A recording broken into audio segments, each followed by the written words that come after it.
The stats are so insane that they're hard to believe, but I think there's like one kidnapping every 4 days on average in France. Because if somebody knows how much money you have, they might want to rob you harder. Address reuse is like a massive, massive problem. Silent payments are probably the biggest improvement to Bitcoin. You can use their silent payments, you can mix it, you do whatever you need with that. If 5% of people use PayJoin, that means that the chain analysis system stopped working. Your identity is leaked in like so many places. You never want to link payments to identity. You know, like, that's how you get killed in jail. NVK built one of the most trusted Bitcoin hardware wallets on the planet, and Francis Pouliot built one of the best Bitcoin exchanges in the world. Now, these two don't always agree on everything, but today they agree on this. Most Bitcoiners are more exposed than they know, and the consequences are more than just financial. In this episode, Ben comes along for the ride as we dive deep into the latest technical developments and find ourselves exploring the bleeding edge of Bitcoin privacy, the problems that developers are still working to solve, and the risks of leaked identity. Plus, they share the latest updates on projects at Coinkite and Bull Bitcoin. Hello, and welcome back to the Bitcoin Review podcast. With me today, Nathan Fitzsimmons, BTC Sessions, and Francis. Beautiful. I love it. Thank you, sir. The perfect introduction. Gentlemen, thank you so much for sitting down and chatting with me. And yes, there hasn't been a Bitcoin.review since June, so I needed to get these guys together so we could talk about tech, talk about what developments are happening in the space, and see what we're missing, because usually that was my golden go-to to find out the latest updates. So NVK, I'll start with you, man. The thing that caught my attention the other day, the thing I was thinking about the other day, was that I don't know what else I'm kind of missing from my Bitcoin stack. Like, I'm actually really happy with like Sparrow and Bull Wallet and my ColdCard queue, and I've got my Lightning node and everything set up. I'm not sure what I don't know that I need. Like, I'm not even sure what the latest developments or exciting stuff is. So just to kick off the conversation, what tech, what things kind of have your attention? What are you looking forward to? What's exciting that's come out? So here's the cool thing. It's been now, 16 years of Bitcoin and about almost 10 years of ColdCard, right? Yeah. I think we've essentially stabilized self-custody in a like bulletproof setup, right? Like, I mean, if you have your seed plate buried somewhere, if it's split, if it's not split, whatever, like, you know, you can get into the intricacies of each part as much as you like, right?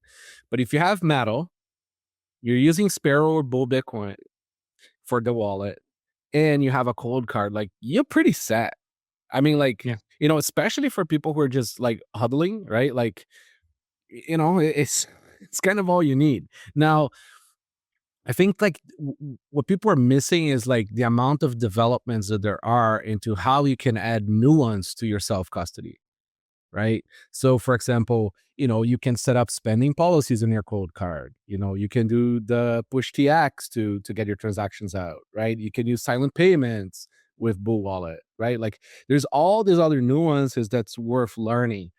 But like, as long as people get to this like 3 basic setups done, like, you're good. Like, you know, it's like it is like we're there. Like, it's amazing. You know, it's like having a safe for your gold. Like, you know, like what kind of guns you're gonna have around your safe. Well, that's, you know, that's the nuance, right? Beautiful. Love it. Francis, your thoughts? I think NVK is right. Like, buying and holding Bitcoin on securely is a problem that is, you know, largely solved, especially for people who are sophisticated. And the two problems or 3 problems that I think are still in the process of being solved are privacy, transaction speed and cost, and inheritance. So, you know, in terms of privacy, there's a lot of tools out there, but there's a lot of more promising tools also that are coming along. In terms of spending, there's all sorts of stuff that's happening. Of course, the Lightning Network is, you know, I'm not going to say it's as good as it's going to get, but, you know, it's You have opinions. Yeah, I'm going to bug you on that, NVK. Keep going, Francis. I mean, it's like, it's getting close to as good as it's going to get. I think we're like kind of like reaching the limits of the protocol specs. There's of course some stuff that, you know, L2 or whatever that could be added. And then, you know, we've also evolved as a wallet ecosystem towards what we call like the graduated wallet system. So that's like using some kind of other protocol to hold the Bitcoin non-custodially or semi-custodially or custodially on your wallet. and be interoperable with Lightning. So that's like Cashu, Fedimint, Liquid Network, Spark, and Arc. So all of these things are kind of like there's like an ebullition, like a lab going on where all of these solutions are coming up. And then of course, like the really interesting stuff also is like, as NVK said, like the smart contracts, the spending policies, stuff for inheritance or for recovery or for like kidnappings, which has been possible on Bitcoin for like a long time. Oh, Francis froze for a second there. But before I dive into the tech and kind of get a little more nuanced exactly what we have available, the tools that are working there, Ben, I'm just kind of curious, is there anything that you see that you're missing in basically your day-to-day operations? What are you looking for in your Bitcoin stack?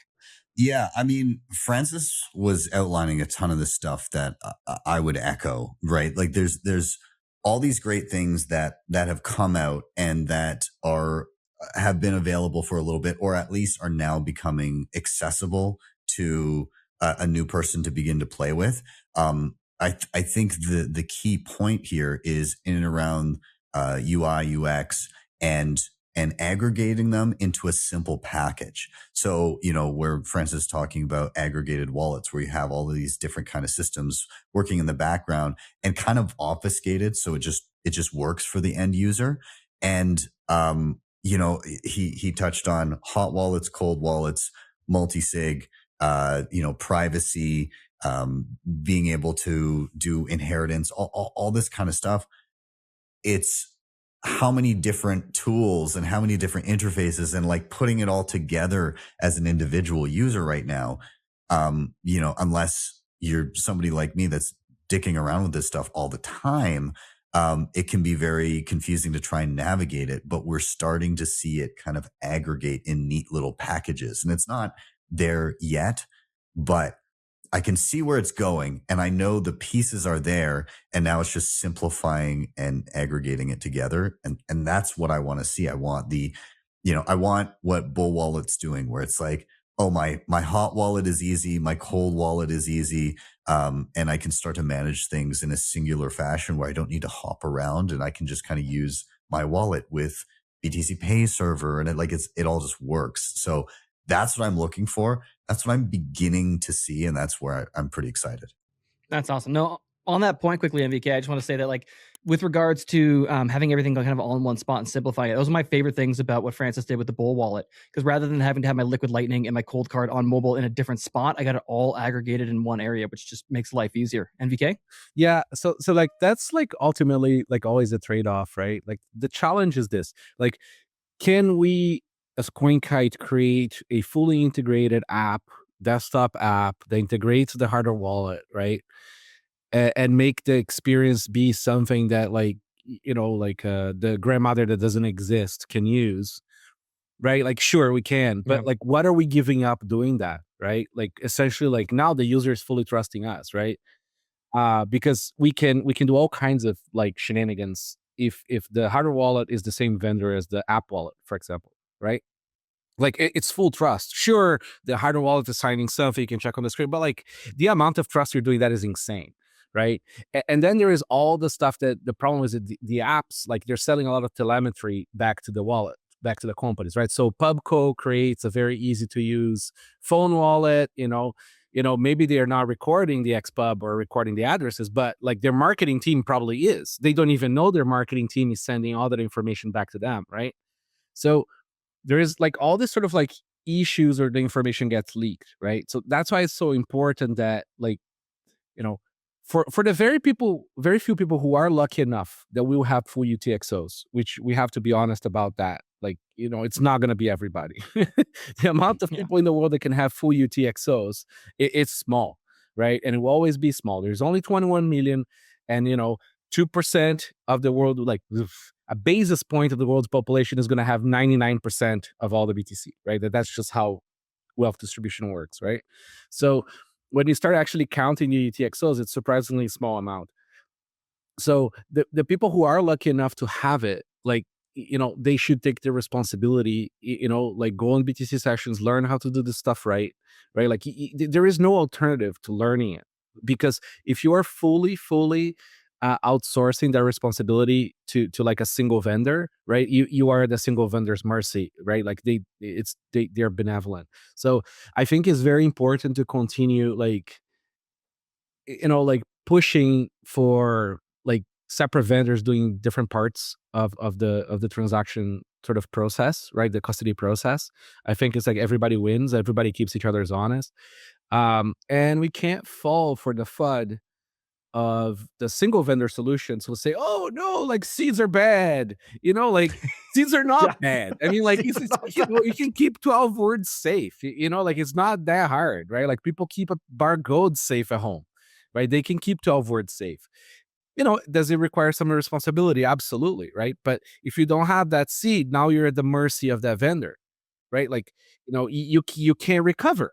Like, say Big Key, for example, you can never recover without them helping you. It's impossible, right? You're stuck on their system, right? And it's a pubco.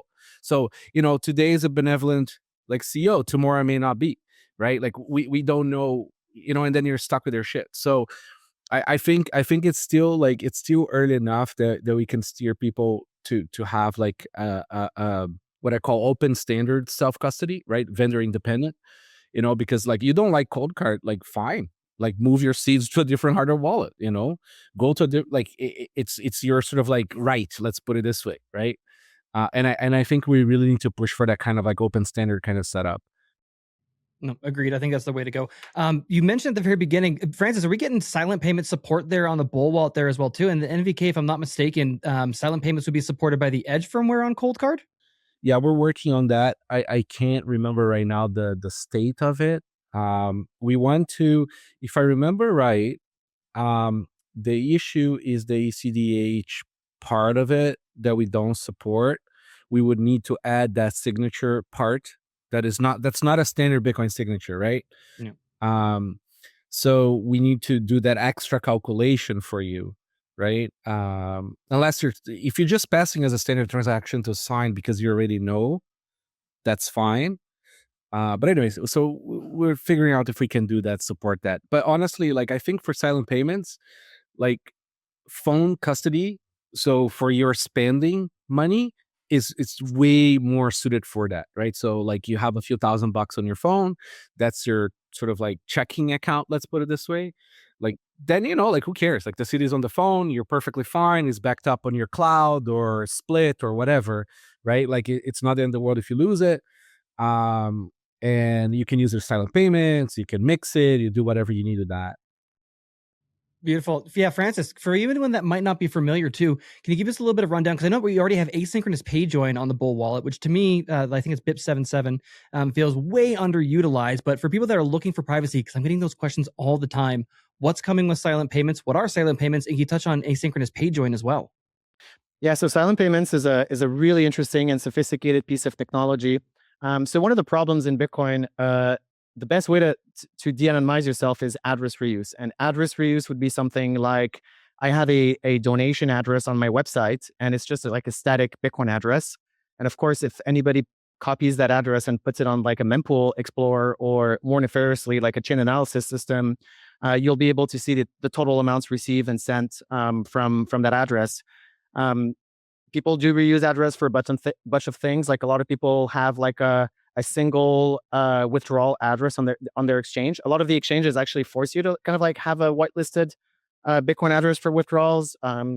It can also be like mining pool payouts that are done to the same address. So reusing your address is really bad. It's like when people talk about like the state of privacy in Bitcoin, literally just like address reuse is like a massive problem. The problem with that address reuse solves is that it's asynchronous. So like if I want to receive payments from a bunch of people, I don't want to have to send them a new Bitcoin address like every single time. You know what I mean? Like especially not with donations, because you don't even know who's donating you the money. And silent payments is a really cool technology where you basically have like one static address, and that's your public facing deposit address. That's your receiving address. But every time someone sends money to that address, they actually derive themselves a new address from that address, so that the person who sends you the money only knows about that single address. And that address, you can't put it on the blockchain and figure out all the transactions that are linked to it. And it's complicated technology. It actually requires special kind of server components. So it's the reason why it hasn't been implemented by a lot of wallets is that it is complicated. But also that's interesting because of the only wallet that I know that has implemented it is Cake. There's also another one. I'm so sorry I forget you guys' name, but there's what's it called? There's another wallet that has like a proof of concept. It's not like a major wallet. It's kind of like it's a silent payments wallet that they've built just to demo that. I know that Sparrow's working on it. But what's cool is that because not a lot of other wallets have implemented it, we can kind of feel free to modify the spec, right? So we're not stuck in this standard. And, NVK always talks about, rightly so, the like importance of standards. The best time to modify a standard is like before it's been widely implemented.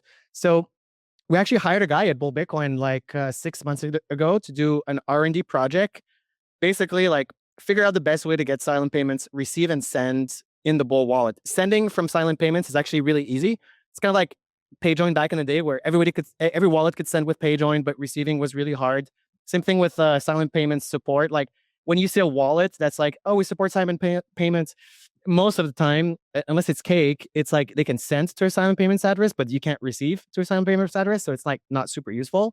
So we're actually working on an R&D project right now, which is coming very close to fruition, about a way to reseed it on your mobile device that's very privacy friendly and also resource efficient. And that's important because in the Lightning Network world, we have kind of graduated to this single address, which is the LN address, right? So it's like really common. Like, how do you zap someone? Well, you send sats to their LN address. A lot of people use LN address. It's like really, really common. And that has a really nice kind of like social payments effect where, in the Bitcoin Jungle wallet and many wallets like Primal, if I want to send money to like BTC sessions, I just type amount and BTC sessions. That's the experience that people have with Cash App, with Venmo, with all those fintechy apps. So like you have a payment NIM, you have like it's my cash tag or something, it's my pay tag. And that's the experience that like people want and people use. So my goal with the Bull wallet is to replicate that using Nostr, potentially Nostr.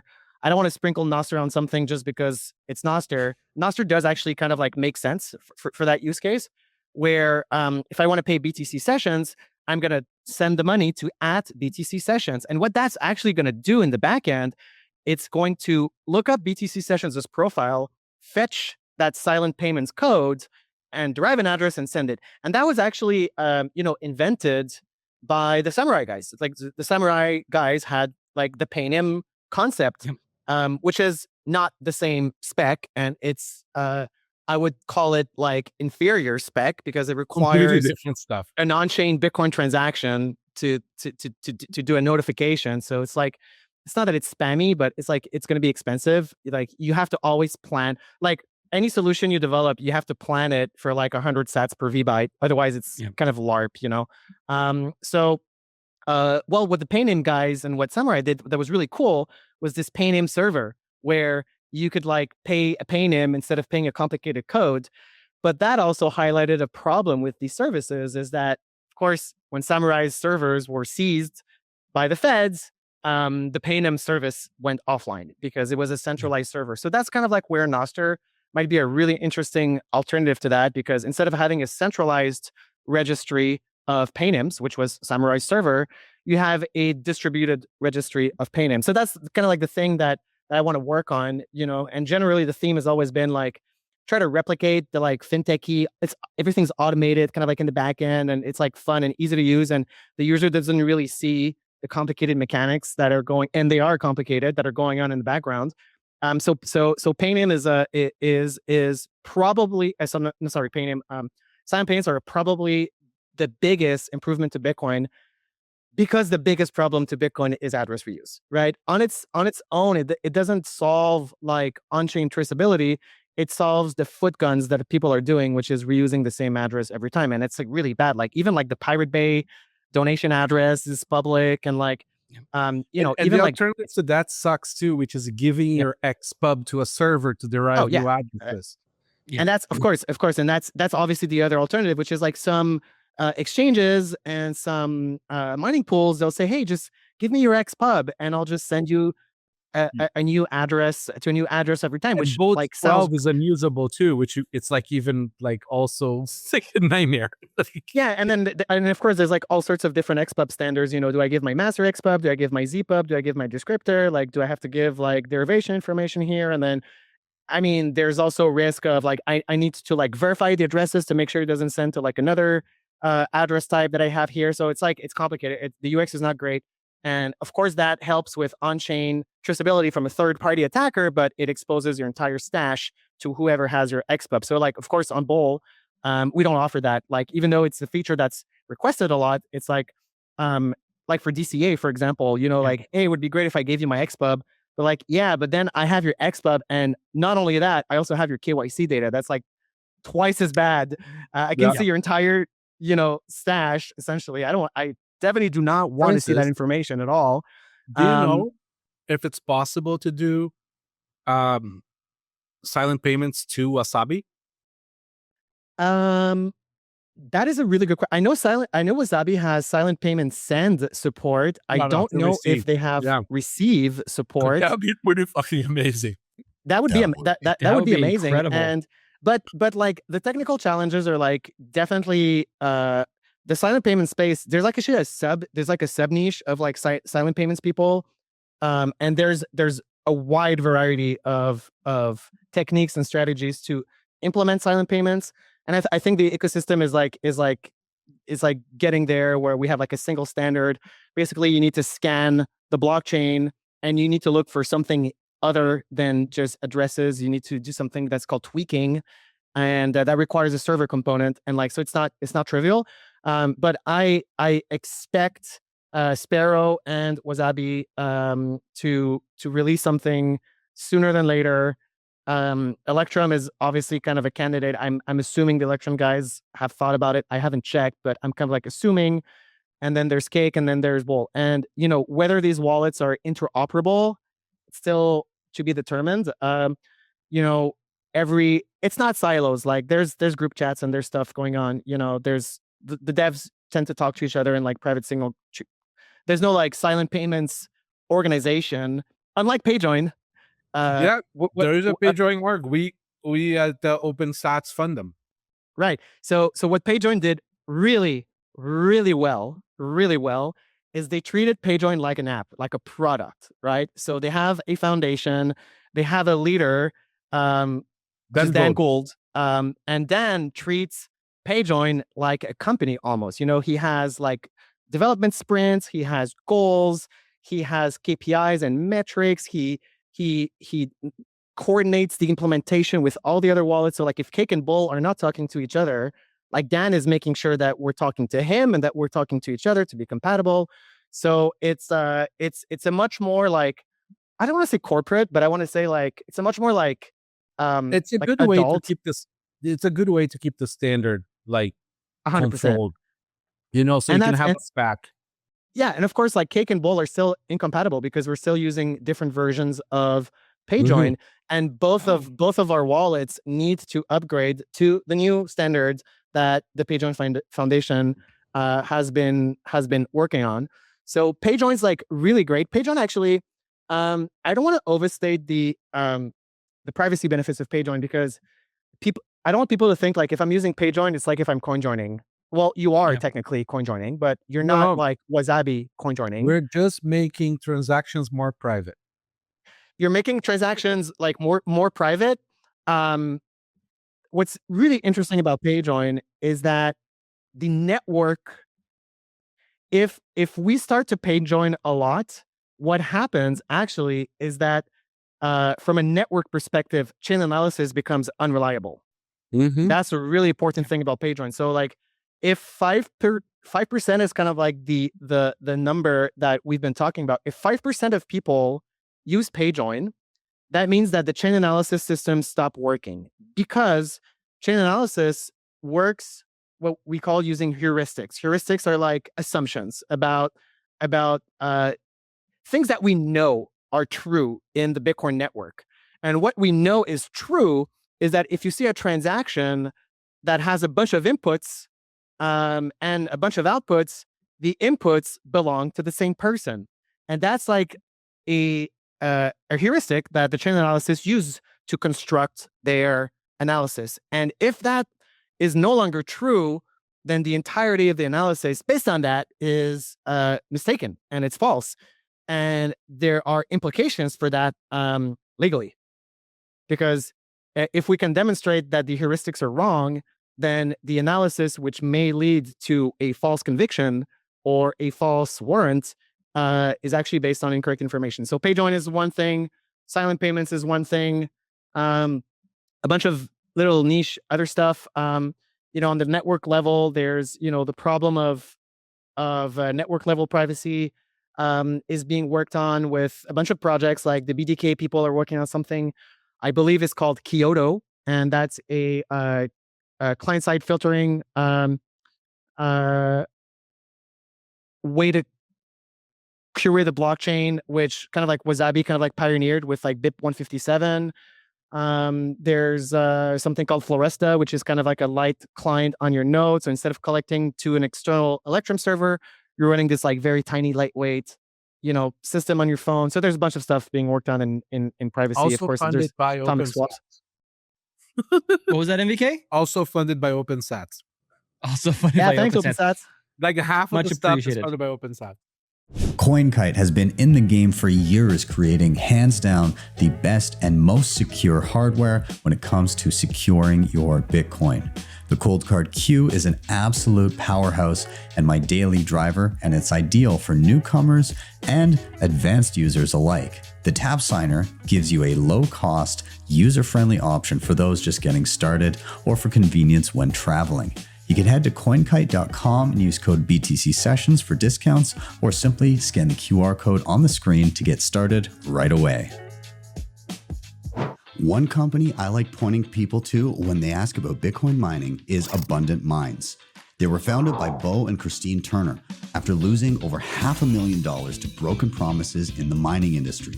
And they built their hosting model to remove the usual headaches. With Abundant Mines, you own your machines and keep 100% of the Bitcoin you mine. There's no revenue share, no hidden skims. Pricing is simple. One flat monthly fee covers power, parts, labor, and repairs. They also guarantee uptime. If a machine goes down, their hash rate redirect system routes hash power from their fleet, so earnings don't just stop. And every machine is insured at full replacement value. Everything is hosted in the US, powered by Hydro, and mining equipment may qualify for 100% year one bonus depreciation. Learn more at abundantmines.com/sessions. Before, Ben, I want to get your input in just a second here, but before I do that, I actually want to highlight and jump back to something super quick. NVK, you were talking about how awesome it would be to have silent payments received to Wasabi. For anyone that might not be familiar, why would that be awesome? What's happening there? So the main thing is, like, let's say you want to like receive your company's shopping cart into Wasabi, right? Because see, like even like tax compliant, like not talk about like law breaking, anything like that, right? The issue is this: you receive payments in Bitcoin in your shopping cart, right? Like on chain. And then if you go take that to like earn your income or pay a payment like a service provider or somebody else, everybody in that chain has too much visibility in the other party, right? There is like almost like a direct chain between them. It's not great, right? And also, your service provider might know how much you have if they do some digging. It's not great, and it's not good for your personal security too, right? Because if somebody knows how much money you have, they might want to rob you harder, right? Yeah. So now here's the issue, right? Like your shopping cart normally will use an xpub for that. You set up a specific wallet for your shopping cart, right? And you have an xpub, and then that server is going to be generating new addresses, right? And then you have to consolidate that into Wasabi, because Wasabi cannot give its xpub, otherwise it will de-anonymize every single receipt, right?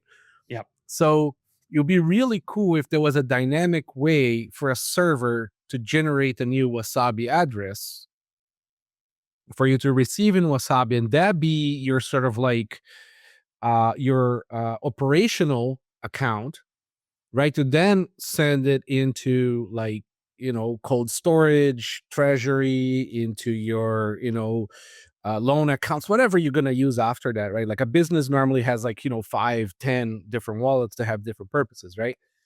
But having that sort of like anonymizing layer in is huge. And then maybe even go into your like your next checking account that may be also Wasabi, where you can pay your payment providers with like a lot more anonymity, right? A lot more privacy.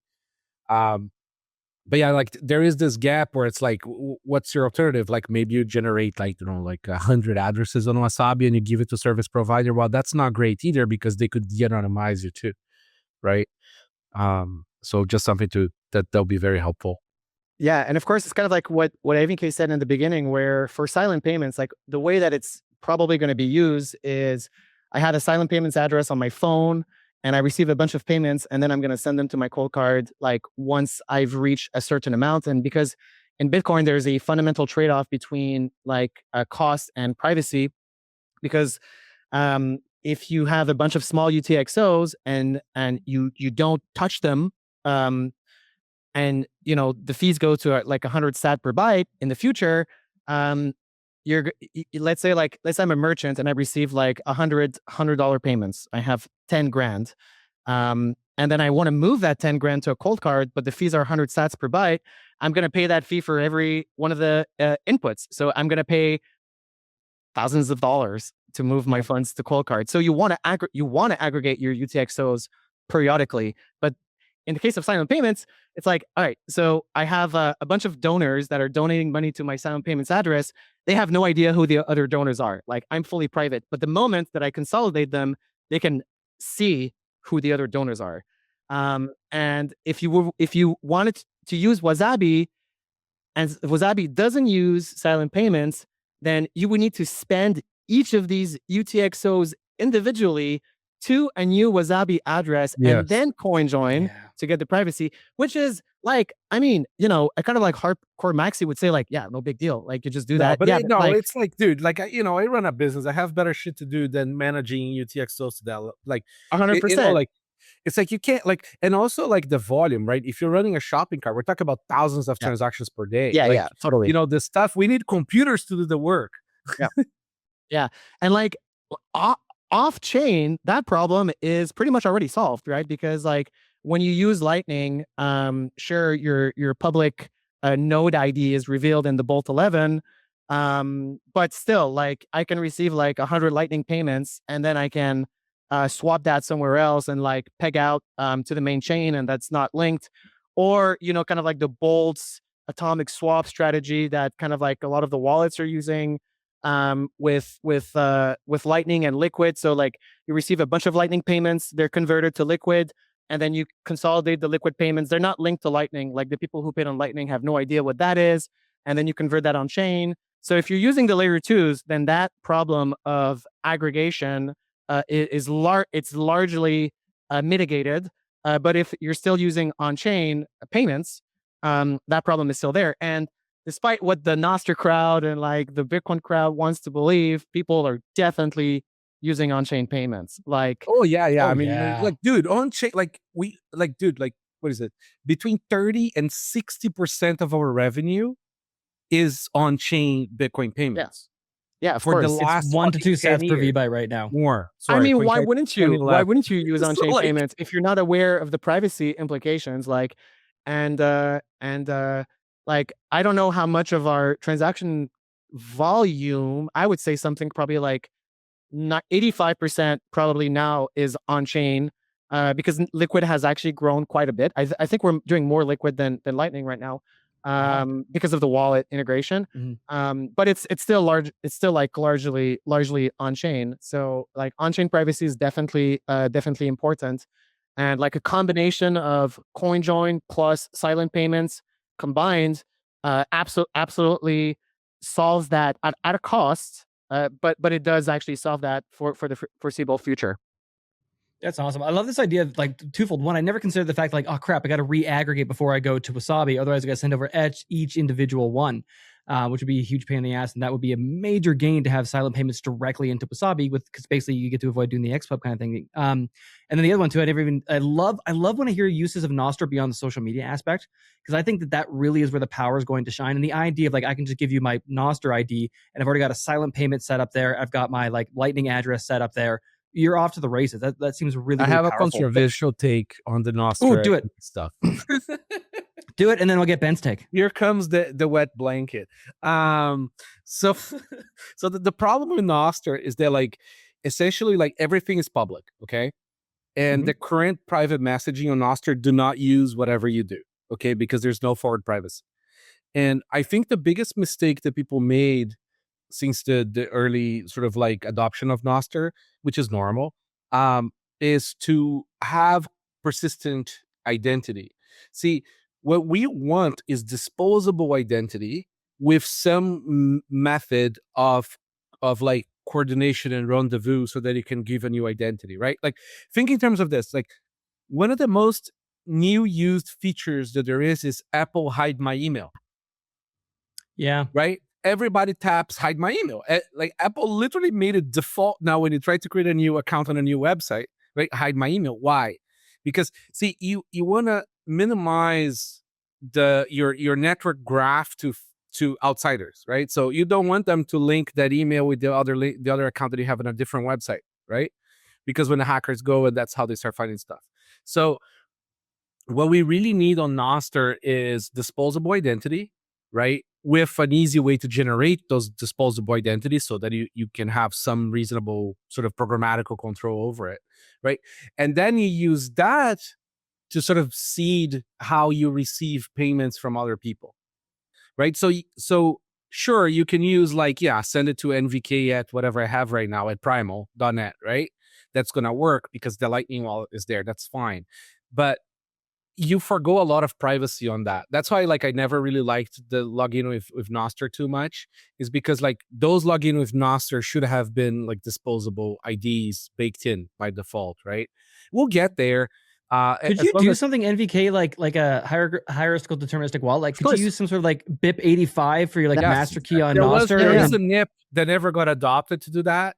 That would be like one great solution. The only problem with that is that there is no forward privacy, right? Whoever has the secret can find all your stuff. So it's not amazing, especially when you're talking about like identity. Identity is tricky, you know, because identity is going to have like communication, and communication can only leak once. Right? Yeah. So no, fair enough. But you know, but again, like there is protocols, right? So like white noise, right? White noise resolves a lot of the forward privacy problems. They still don't have disposable identity, but at least, you know, if you kill certain keys, that conversation is no longer available, right? You know, it's moving. It's like these things are going, but I feel like there is like in the early days of Bitcoin, like people would go in a room, right? And sort of like argue with each other about these problems and try to solve them, because you had a market, which was like dark markets and casinos, which like these are real users, you know, who have real problems and real, you know, needs. Now it's more like a lot of the development is like based on this sort of like personas that people that don't actually use the system sort of build. Like you have a lot of these UX people that come in and they're like, oh, look, I built this persona, you know, like, you know, I pull it out of my ass. They're like, you know, there's this grandma, you know, and grandma wants to coin join, you know, and then grandma wants to buy pig chickens on the internet, right? Like these are not realistic uses, right? I think people need to like go and like, you know, call BTC sessions and Francis and talk to them for hours on end of like all the people that actually hits them on the DMs that have needs in different countries, different circumstances, right? Like and sort of like solve those issues, like not trying to fit a tech to a problem, right? Finding a tech to solve the problem. Of course, and like the way that standards are developed is the same way that, you know, you develop BBQR, which is like, this is the one that I'm going to use, and like other people will use it or not use it. And for example, in the case of Nostr, it was really interesting, by the way, because we actually have a guy right now from Bol that's at the Nostr bootcamp in Madeira, and the topic is identity. And we are definitely working on a BIP85 throwaway identity system, specifically for a few reasons. First of all, for silent payments, because you're totally right. Like, if I'm, if I have like a public donation address, I should have a different silent payment address for the exchange, for the mining pool, for a bunch of shit. And there is no reason at all why you would reuse your identity for DMs across different people, right? Especially on white noise. Like when I meet NVK in person, I'm like, hey, like, contact me on white noise. Like, this is my public key. That public key should be just for NVK. Like, there's no reason why it would be for unless it's like, a public, obviously like a public, like anybody in the web can DM me. And we've solved that with Bitcoin with two things, with the BIP32 and with BIP85. So there's absolutely no reason why we cannot add that to Nostr. So throwaway, like Bitcoin addresses are throwaway addresses. Yep. And Nostr addresses can and should be throwaway addresses. And of course, like, yeah, like if like the Bull wallet was to introduce Nostr for receiving payments, I'm not even sure if I would even allow adding your Nostr key. I think I would force. I think I would don't. No, I think I would force you. Like, hey, we've just generated a Nostr key pair for you to advertise a silent payment address, and it's now you're called Nathan at bullbitcoin.pay or something like that. The dream is like, imagine if you went to a bank and you say, oh, here is my passport to open a bank account. And they say, no, sir, we don't want your passport. Yeah, exactly. We don't want to know who you are. That's the experience you want. Yeah, 100%. I love it. Ben, what are your thoughts on all this, man? Yeah, I mean, I think I've got some questions around this. So let's go back a little bit. Francis, you were talking about silent payments, utilizing Nostr in and around that. Would this, from a user perspective, to kind of query this, is this a manual action on the user's part, like inputting like a silent payments address there that would then be queried? Or is this kind of like the like I've seen Cashu and stuff like that. It's like, oh, you can just check your Nostr profile with this Cashu wallet and you might have money there already you don't know about. Like, is it manual or is it naturally occurring? Well, it's kind of like today when you're verifying your Nostr identity on Nostr using Napo5 or like connecting your Lightning address. Definitely that should be automated, right? So for example, like you set up a site, like imagine this, like it's like activate silent payments. Okay. Do you want to add a username for the silent payment address? Yeah, sure. I want to add BTC sessions. All right, great. Where do you want to register this? Like, and it doesn't have to be Nostr. It can be also like there's BIP353, which is like DNS records. There's Nostr, and it could also be like a centralized Bull Bitcoin server that's just literally like Payname, like a centralized server, whatever it is. And then, okay, so I want to use Nostr, I want to use DNS, or I want to use the Bull Bitcoin server, whatever, or I want to use my own server. I want to do my own proof, So I think like the easiest path for that is just like, okay, you offer some kind of like default thing, which is, all right, we're gonna do the domain proof. It's gonna be BTC sessions at bullbitcoin.pay, kind of like all the like Primal, it's like at primal.net and like or Damus. It's kind of like preset, but you can just like do your own thing. There's no reason for that. And like when I'm querying the network, whether it's DNS records or whether it's the Bull Bitcoin server API or whether it's the Nostr network, I'll just be like, I want to pay add BTC sessions. It will pull that. The other problem that we have in Nostr is like I can register add BTC sessions. Yeah. Right. So how do I prove that I am at BTC sessions? Well, maybe I've actually done like a DNS record on Nostr, linking my Nostr key to this DNS record. So, all right, whatever. Whoever has btcsessions.com, like, I'm pretty sure that BTC Session owns btcsessions.com. But then again, we're using the centralized DNS registry, right? Which is managed by ICANN. DNS, it's like capitulation. For all like I've said this to him many times. It's like like DNS hacks are great and I'll love you a long time, but like no, It's like full capitulation, like, because it progressively much worse, right? Like you cannot do self-signed certificates anymore. The browser says, oh, you can't access this website. It's danger, right? So Yeah. it's actually a fucking disaster. So like, let's not go there. Let's not build on top of their, I fully their agree. foundation. So, NVK, you know what's hilarious? So we actually have a decentralized DNS R&D project at Bull because one of our guys is a researcher.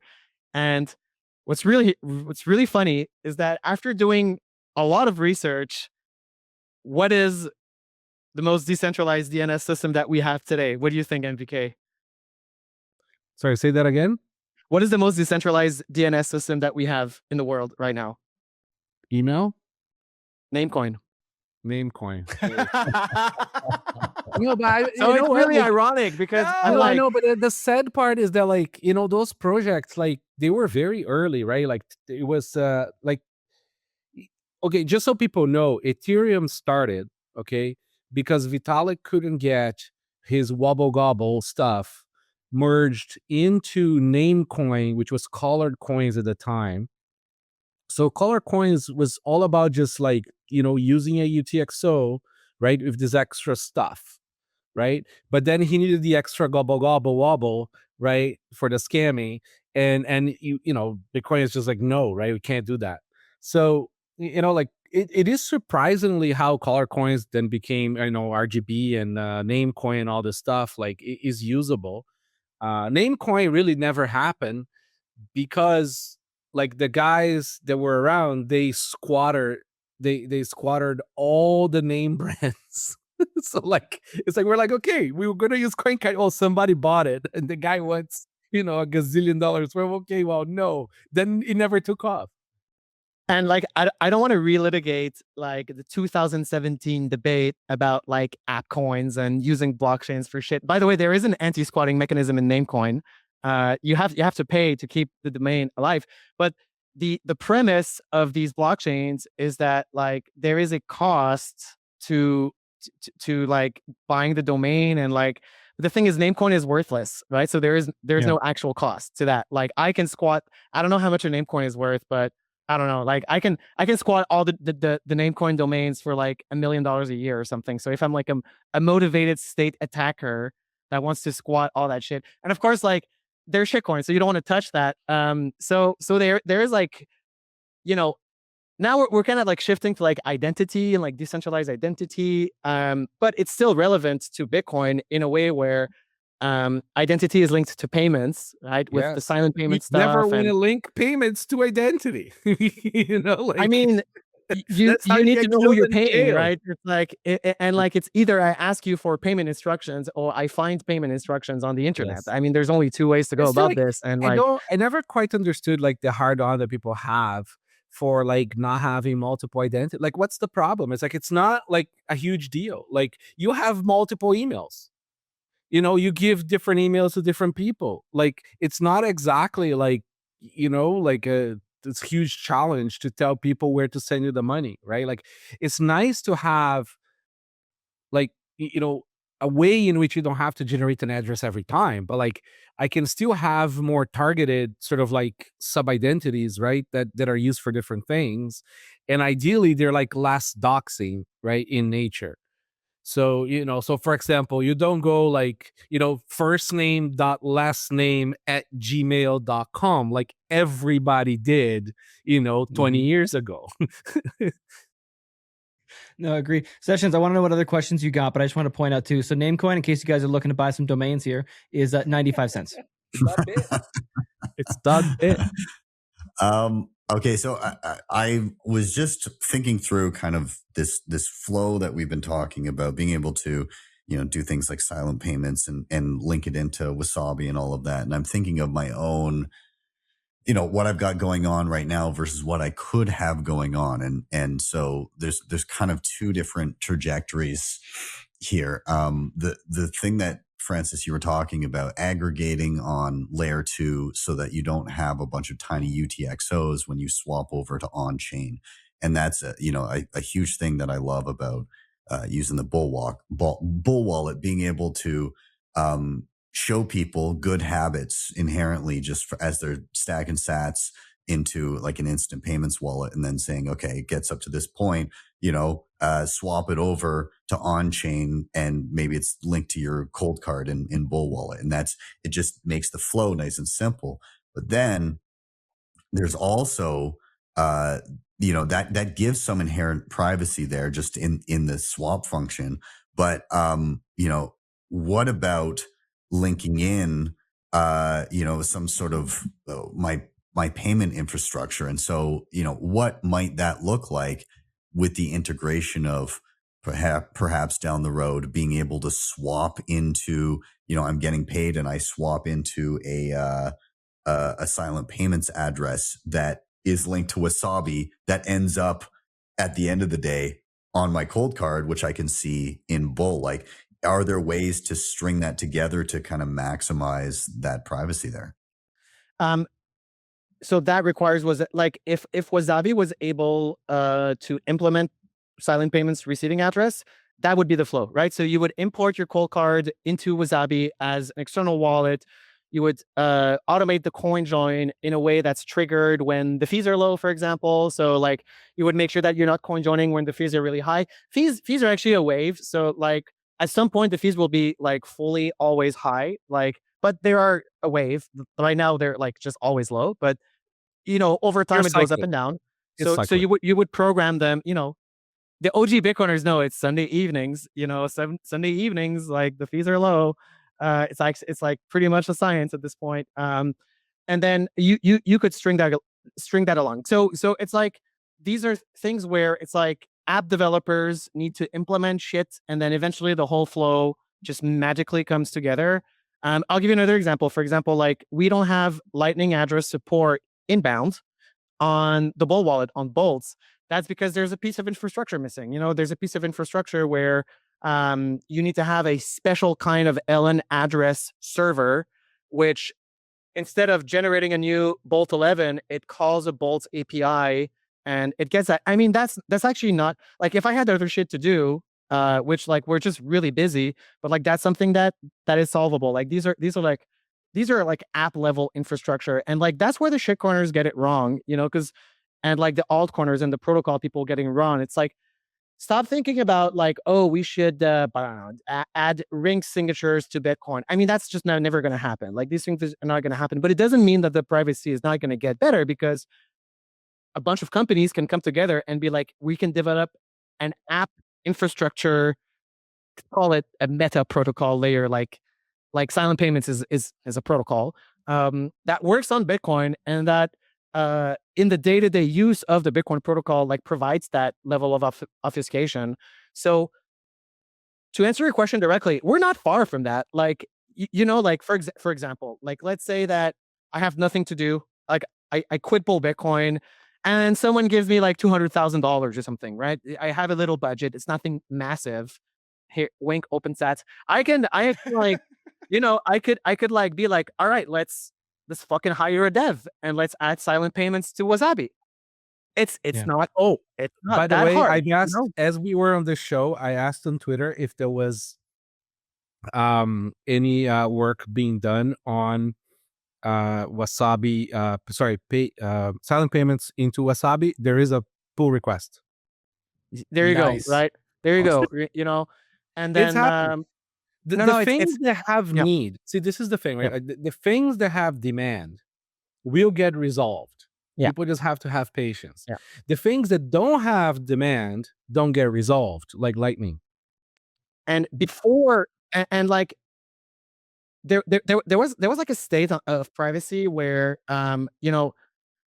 people used to say like nobody really cares about privacy that much, blah blah. But there's something that changed. Actually, there's something that changed recently in the last 2 years, where the mindset around privacy is a lot different, which is the kidnappings in Europe. Yes. And the kidnappings in Europe, for those of you who don't know what's going on, the stats are so insane that they're hard to believe. But I think there's like one kidnapping every 4 days on average in France. That's related to. I know it. And but the thing is, like, people are getting like raped. It's like Europe is like a fucking disaster, right? You definitely don't want to add crypto to your pile of problems living in Europe. Leave Europe. Right. And so what's happening is, well, the price of Bitcoin is going up. So there's, this new target, which is like, oh wait, like we can kidnap a Bitcoiner now. So there's that thing. Because it's fungible, right? Like they can just take the money, like, and they send it to the gang. Bitcoin is the best money. Why do you think all the scammers want Bitcoin? Why do you think all the fraudsters want Bitcoin? It's because it's the best money, right? Of course. And like, it's the same reason why the drug dealers wanted Bitcoin, and the same reason why everybody wants Bitcoin. They were shitcoin to buy more Bitcoin. Yeah, exactly. 100%. So there's that. And then there's the other thing, which is like the centralization of data collection is becoming really, really, really bad. So data is more centralized. There's more privacy leaks.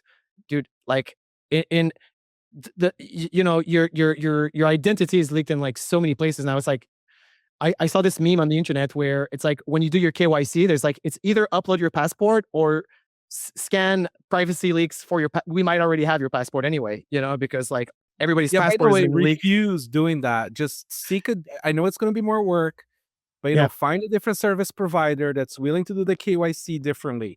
Maybe it's by paper, maybe it's because they can do it in paper. You can go to their office. We do it on paper. So we do it on paper. Photocopy your driver license. And like, of course, like, so by the way, we do that. And I think it's about 1 in 3 or 1 in 4 person does not go through the automated KYC stuff, which is also deleted, but I don't want to show the privacy stuff, but, no, it's like quite bad. So the arguments, the political argument for privacy is actually a lot easier for us. So Bull Bitcoin is actually a European company. We're actually pretty big in Europe now. Like it's getting close to like how big we're in Canada, especially in France. Well, I hope you guys become the bigger one in Europe soon. Yeah, we're definitely on the way there. Like it's growing at a very, very insane rate.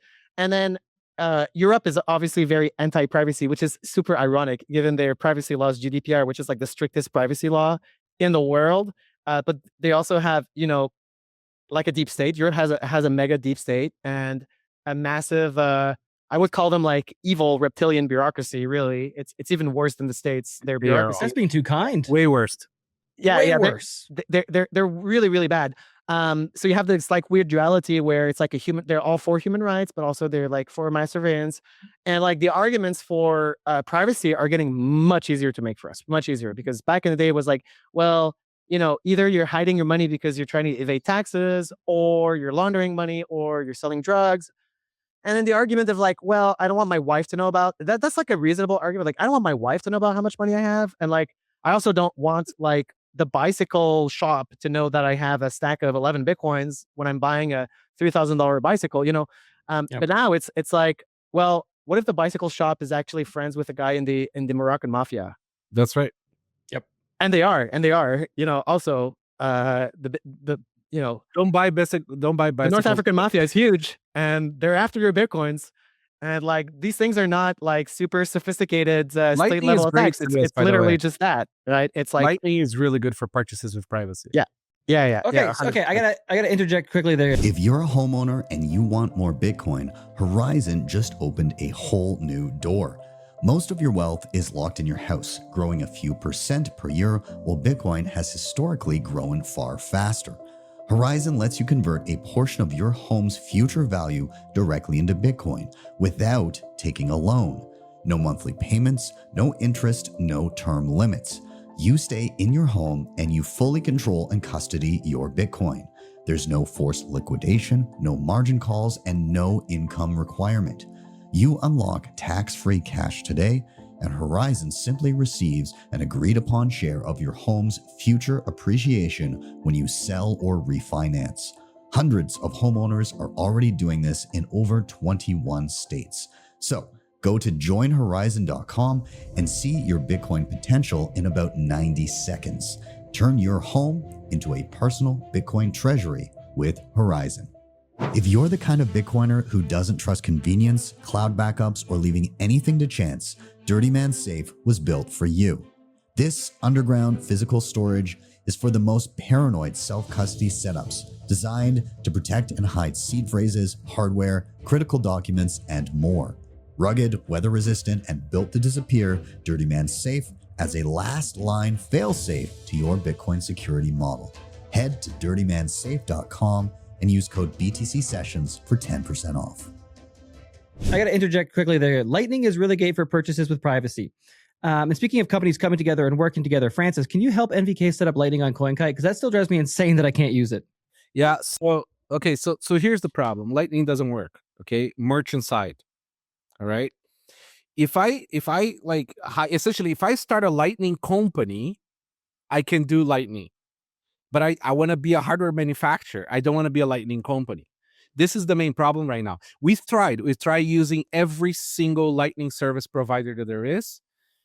As soon as there is a little bit of volume, they cannot handle. Everything breaks. Everything is glued with like chew gum.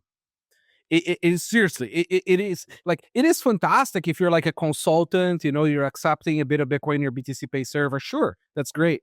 If you want to send like zaps and feed chickens on the internet, that's okay. But like without using a KYC fully sort of like a big grown up company on Lightning, it is not possible to do self-custodial Lightning for volume without becoming a Lightning expert. I mean, okay, so first of all, like we don't manage the Lightning node at Bull. It just kind of like manages itself, and we do get a lot of Lightning payments. So of course you're gonna say, and you're right, that like we are Lightning experts. But you do in and out, right? We do only inbound. That's true. Yeah. That's it's true. Inbound only. So we essentially have to essentially seed that node with like the total amount of Bitcoin we expect for that channel to be used for inbound only. It's a nightmare. Have you looked at what is the Bolts client? No, so it's called we've tried them all. Okay. Have you tried Bolts client? The current one we're gonna try now is MDK. We're in talks with them. They're essentially a wrapper for FinXD. We had FinXD running in our servers. It was not possible to do payouts on chain with some volume by yourself. By the way, just not possible. And the main problem with the MDK right now is that it's node only. We will never run node on a server because that's how you get hacked. So they're working on making an SDK or a REST API that doesn't require node, and we're gonna try that. I mean, NVK, would there be any? And sorry, Francis, I'll let you jump in after this too. But just to seed a little bit, it's a very interesting observation. Again, it's a very different use case and need than like what I and Ben have, right? And it's a different scale. And I even considered that just basically one-way inbound traffic. Would this be like? Is there any other possible scaling solution that might be able to better facilitate something like Arc? So I don't like. I mean, Arc is still concept, still playing around. Like we need grown-up tools because we have a live store, right? Like. It's like I can't. This is the main problem. Like I can't just like experiment with some shit because like I have to do other shit. Like I don't want to hire like 10 people to run like payments for us. I want payments providers to charge me 1-2% and handle it. Yeah, fair. Francis, in terms of like tools that we have now, and I don't want to disagree with NVK because it's like it's obviously not easy to do that at scale, and like. NVK is also right that we have ins and outs, so it does balance out pretty much, magically. There are tools though that, and it's still to NVK's point, which is you kind of like have to patch them together, and you don't have to be an expert, but you have to patch them together. And there's two things that make me bullish on that. The first one is that it actually is becoming a lot easier with AI to patch that shit together and to deploy it. So the thought was like, oh well, only a graybeard can run C Lightning and automate. We did it, by the way. We ran C Lightning. It was not viable. Like it's unfinished. Like that's the way. Essentially, like every time. I mean, we've done like 100. We run C Lightning. Everything. We fucking tried everything. We even had a fucking liquid node like in our own servers. Like we tried everything. Okay, and we are the gray beards that go and fucking read the code and we port the shit from Linux to FreeBSD. We do the whole work. But the problem is we always arrive at this thing where it's like, great, it's unfinished. It's like it's missing this last thing. And then we go to the project maintainers, we go, guys, it's not doing this last thing. Oh yeah. Sorry. It's like, okay, guys, it's not there. Because again, like everybody's focused on people sending each other money like Cash App. Yeah. Right? Like, which is fair. It's a fantastic use case, but it's not a merchant use case. I mean, if it's run by a centralized custodial system, it definitely works because, of course, like, Bitcoin Jungle Exactly. works. Centralized payments are amazing. And like, that's what I Bitcoin Jungle works, and it works flawless. And It's a because Mindy, by the way. it's managed by a graybeard, obviously, right? Yeah. So that makes it work. That's also, by the way, I don't think Cashu is ever going to work. Just so you know, everybody can run a mint system because, like, it sounds good on paper. Oh, there's going to be 1,000 mints. It's like, yeah, have you, like, running a mint is like hard. It's like really, really hard because, like, if you can't send a lightning payment out, then the money's stuck in a mint that's Let like me fully put useless. a out call for I need the degen to fork Cashu and turn on accepting funding the mint with on-chain. Why would you want to fund a mint? They really don't want that for real reasons. Because see, Lightning, you can say no for a receive, right? But you cannot, like, on-chain is unconsensual receive. You can send any amount. So these mints are going to get fat and fast. No, but like, why would you want to send money to a mint which is refusing your money on Lightning? They're just going to keep right it. now, they're trying to keep the mint small, total economic value, right? So that they stay out of trouble, essentially, right? This is like, so I want to retarded. see some like dark, like, some Tor degens go there and make mints that are ginormous. I'm only selling a little bit of fentanyl. No, dude, come on. No, we're not talking about drugs. We're talking about, like, just people selling Playboys or something. I know, but like, if you're running a mint, you're your virtual asset service provider, regardless You're of the a free amount, banker. Yeah, I mean, in the ideal world, that's fully legal, right? So the mints have to be anonymous. Like, the mints have to be anonymous, Yes. even if they're small or big, and that's But the they're designed core. that way. They're designed very well to be anon. Yeah, the thing is, if you're anonymous, you have to trust an anonymous person on the internet. Yeah, we've Which been doing this for a works long great. time. Has worked great historically. Some will get rugged. It's part of life. Sessions? Yeah. Yeah, I mean, that's the whole game. It's the same with something like Fedimint. Like, you're setting up a mint, and it's like, okay, well, we need the guardians, the key holders of the multisig. And yeah, you get incredible privacy when you're using the eCash system within the particular mint, and you get the privacy of the crowd when you're sending into and out of the mint via Lightning. But the crux of it is somebody's going to be holding the keys. If the key holders are public, then at least you know who's guarding the mint, but then so does the government. If the government doesn't know who's guarding the mint, well, they're going to run mints. Yeah. So, well, yeah, exactly. And so it just becomes a, like, there's the ethos of don't trust, verify. But if everybody can verify who the key holders are, then you can't trust the governments not to go and pinch them. So it's the governments, I think, are going to run them. That they're going to try and be the person at the center of it. You know who invented the eCash mint? Right? Guess who invented the eCash mint? Chom? Like in production, like, who implemented the first eCash mint? I don't know. The government of Canada. No. Yeah. The real mint. No, our government is retarded. No. They have. Okay, well, give me a yeah, little bit of but backstory on this. Like, sometimes governments hire good people. Like, it's, what's it called again? NVK. They sold it. The government of Canada sold this technology. It was called it was mint or something like that. Really, like, it was mint. Yeah, it had a catchy name. Yeah, it had a full catchy name. It was mint. It was like it was like a little SD card that he had to use. Yeah, and like, someone that we know, by the way, there's a big. I'm not gonna. It was going to replace Intrac. Yeah, and it was a eCash mint that was like anonymous payments, bearer assets, run by either the central bank or the Royal Mint of Canada, or some one of those. Yeah, the Royal Canadian Mint created a digital cash platform called MintChip in 2012. MintChip, there you go. Mm-hmm. Some of those guys are now Bitcoiners. I mean, they probably were Bitcoiners in the first place who were hired to build this. It's such a shame he launched, but they killed it once they realized that people were going to have privacy. It's like, no, put it back in the box. Yeah, exactly. All right. Oh my God, that's beautiful. Okay, I'd be remiss if I didn't ask as well too, guys. So again, BTC sessions.review here. We got to go through the tech. In NVK, we just had a release of the latest firmware from ColdCard, actually just yesterday, recording on Friday, March 6th, and it was released on March 5th. What's in the latest firmware? Why should I check this out? Why should I even care? Okay, so there's been demand for proof of reserves that don't dox a lot of your UTXOs and things for like millennia, right? Since Bitcoin started.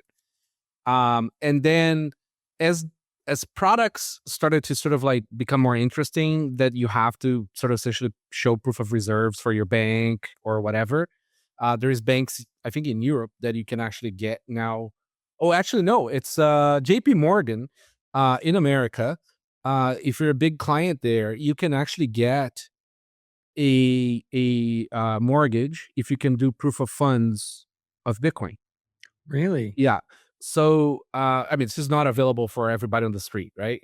Yeah. You can imagine, but it's a beginning, right?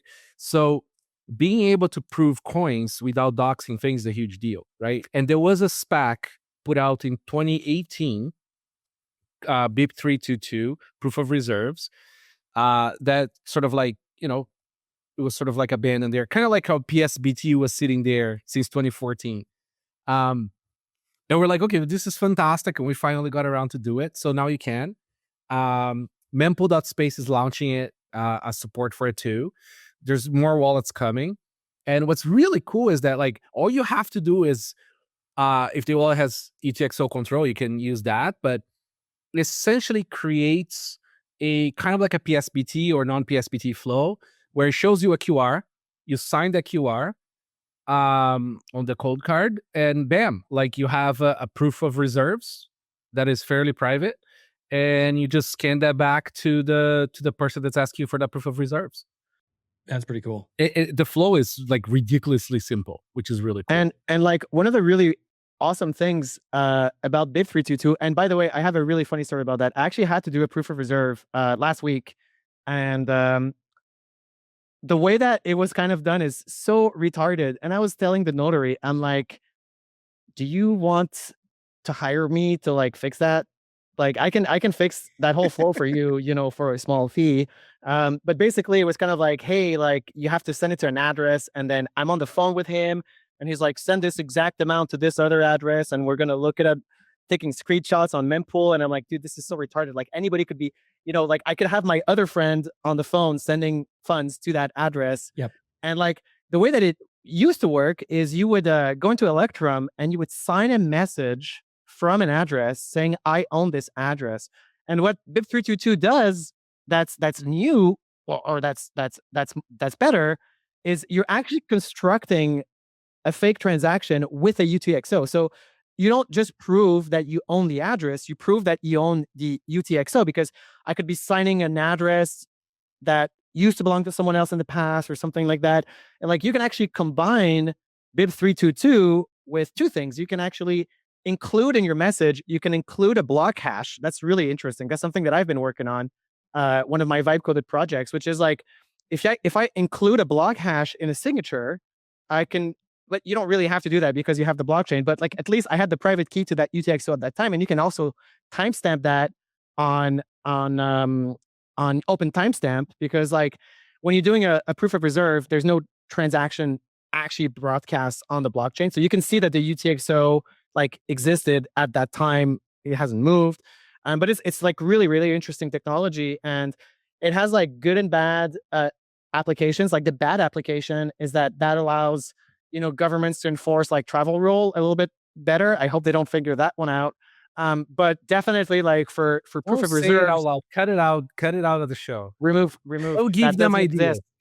Cut it out. But like, and in some countries, what's really awesome, if you're like living on a Bitcoin standard, sometimes you have to prove that you own capital to either open a corporation, or like if you want to change your like residency status, for example, like you want to immigrate to a new country, and you're like a nomadic cypherpunk Bitcoiner, you don't have any fucking bank accounts, you don't have any paperwork, but on paper you're broke. So like they won't recognize you as a desirable immigrant because you have literally zero money. Same thing with if you want to incorporate somewhere, the government's like, well, no, we don't want any fucking broke losers incorporating company in my tax haven. I want you to prove that you can put some capital in that company, so you can use BIP 322 for that.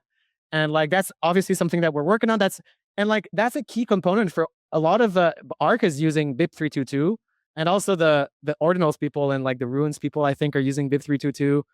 So it's cool. I mean, it's like a neat little add-on to Bitcoin, which of course, like if you have a ColdCard and you want to prove you have money, like you don't necessarily want to move the funds on chain, like because I don't know, like I don't want to take that. Where am I going to move them to? Like another I have to buy another ColdCard. You know, it's kind of annoying. So that's a really neat add-on. No, I love it. Sessions, your thoughts? Yeah, I mean, it's I have yet to need a proof of reserves, but I would, I'm sure Sailor is going to listen to this episode and he's going to be super stoked that we he can finally resolve his problems, right? reserves. Yeah, right. Yeah, that was the issue. Yeah, it was just, we were just missing it was BIP too dangerous 322 before, but now this will absolutely cement it. But yeah, no, I mean, I hope stuff like this does cement the ability to do something like that especially for those that are in charge of a lot of other people's money. Those that, I think that, society has kind of had this inverse where the people at the top have things are able to be very opaque, and the people at the bottom have to report their $600 Venmo transactions. But like even if you remove the concerns that like like the tax evasions or whatever is the reasons that people give for that, the main reason is that like if you are a creditor, right? Like if you're somebody who's offering somebody a loan, right? Just purely based on the credit, not collateral. Okay. Like, somebody at the top, right, is going to have like, 50 different large assets, right? So like the bank or whatever, whoever's going to give them the loan knows that they can try to sue them for one of those assets if the person can't pay, right? The little guy doesn't have shit, right? So like it's very hard to sort of like say, okay, well, so like your risk profile is very high, right? Because like I can't collect if you fail to pay, right? So at least now, like with something like this for the cypherpunks, right, for the Bitcoiners, like, and progressively more normies, like you can at least prove that you have assets, right, without like losing privacy. Although, like, does this? I've always thought in the realm of, okay, proving you have Bitcoin to be able to obtain a loan. If it still remains as self-custody, like there's still the very real threat of not being able to collect. Because, with sure. assets like, sure, but you can sue, but you can like like sue the person. That's Sure. what an actuary insurance does, right? Like it's like, or the equivalent for credit markets. It's like you have a risk profile, right? Mhm. You have a certain history, you have some rep, right? And then we can assess your risk and offer you like a risk adjusted rate, right? Yeah. Like the problem with like Bitcoin is that like there was like, if you don't have proof of reserves, right? Like you have no way to assessing at all. Like it goes from zero to at least something. Yeah, that's true. It's just differentiating, the captured assets that you may have. I have stocks and, that's held centrally, or I have a house that's not going to move anywhere. It's a little bit easier to sue somebody and then have those things seized. Whereas with Bitcoin, it's kind of like, well, I moved it somewhere, or I went on a boating trip and right. And it's not like a bullet. It's not like a multi-sig escrow. I know what you mean in the sense that like I can prove that I have money and I can, just, I don't know, sell it or something or move it somewhere else. But it's a beginning of a conversation to have with someone. And like, for example, in the OTC world, there's this retarded concept, which is the Satoshi test, right? Which is basically like, hey, I want to buy like 100 Bitcoins. I want to sell you 100 Bitcoins. And it's kind of like, all right, well, prove that you have it by like moving them all to one address and then sending a Satoshi to to my address and I'll send it back to you and send this exact amount. And it's kind of like dumb. And like a lot of the times, people they don't have the Bitcoins, they're just trolling you. So it's kind of like, all right, at least there's like a really easy, like one click in a wallet way to prove that I have some money or on a ColdCard. And these tools are necessary for, and I hate this cringe concept of like Bitcoin needs to grow up, but it's not that Bitcoin needs to grow up. And I am not like a big like financialization of Bitcoin advocate, but at the same time, like Bitcoin is capital, Bitcoin is money, Bitcoin is used in capital markets. There's all sorts of financial products. And I'm not like, that narrative is kind of like overwhelmingly being captured by the Bitcoin treasury people that are kind of like cringe about the financialization of your Bitcoin and getting yield and whatever the fuck that is. But there are interesting concepts which are still cypherpunk. Like the R guys, the Arc Labs guys are all about that. They're all about like using these tools to create financial products within the Arc network. And, to some degree, other projects that I don't think are like Citria and all these kind of things. Like some of them I don't like, some of them I like more than others. But like, it is kind of true that, like Bitcoin can be spent and it will always be spendable. Layer 2s, I mean, it's not solved, but it's there's, as NVK kind of said earlier, it's like not everyone will own a UTXO, but everyone will be able to make a Bitcoin payment. And like how cypherpunk you are kind of depends on how rich you are in a way. Although not exactly true, because like Arc and Spark have these, kind of like middle grounds thing, but still like Bitcoin is going to be held by individuals, it's going to be held by companies, it's going to be spent, but how is it going to be involved in more complex financial contracts and like derivatives and financial? I'm not an expert in finance, so I don't know any of these terms. I actually have no idea what I'm talking about. But that far, right, Francis? Like, just think about trade credit, right? Like, you want to make a batch of like production, right? There is like 5 layers of suppliers, right, that buy from each other and stuff, right? Like, it's very common to have like 60-day, 90-day, 120-day credit, right? Because like you have to get the stuff, make the stuff. Maybe the credit is on just part of the second, like the other 50% that you owe, right? Like you need trust between people who are part of a supply chain, right? Like, and you have suppliers that you've been using for ages. So they might say, you know what, guys, like the market is a little slow. If you guys can prove to us, and this is very common, this happens all the time. The market is a little slow. Your sales is a little slow. So like, can you guys prove to us that your balance sheet is good? So we can continue giving you like credit on this thing. Like during COVID, that happened a lot, like, we have like infinite credit of Amex, right? Amex will say, hey guys, can you guys like give us like, like your last 12 months of like statements and like show us some liability, like some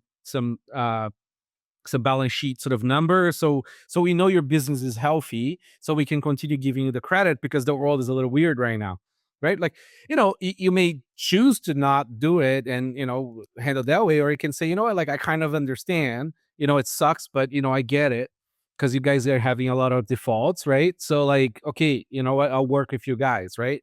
So like being able to show to supplier, like hopefully in the near future, it gets even more Bitcoin based, like, hey guys, look, like we have coins, like, you don't have to worry about it, right?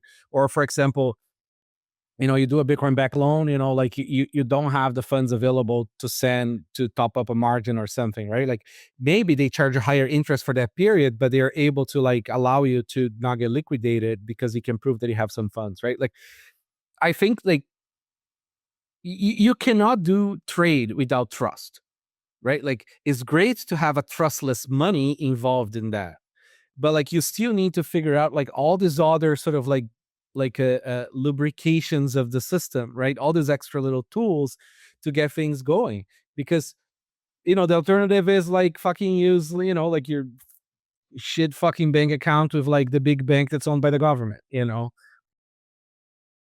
No, agreed. MVK, was there anything else in the latest firmware that you want to highlight? I know there was BIP 380. There was also, I think, a Nuke mode that you did. Yeah, so the with private key signing is a big deal, because like there's a lot of open dimes out there. There's a lot of people that have single use private keys, paper wallets, or all kinds of things like that. or sometimes you just need to help somebody sign a transaction, right? And the biggest challenge with that is like, a lot of times is like a meaningful amount of money, and you don't want to use a computer to sign it, right? You don't want to put a private key that has real money in it on a computer, period, ever, right? So ColdCard has the temporary seed vault, right? So you can load private keys there to sign them without being your master key, right? Yep.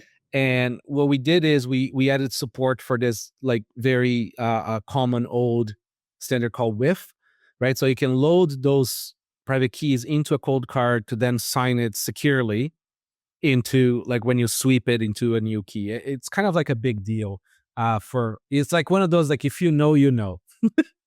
Yeah. No, it's a huge deal. It's a massive deal. You're totally right about that. And by the way, Seed Vault is amazing. It's really cool. I've been playing around with it, and it's nice. It's a great feature. It's Right. it's like you said, it's like if you know, you know.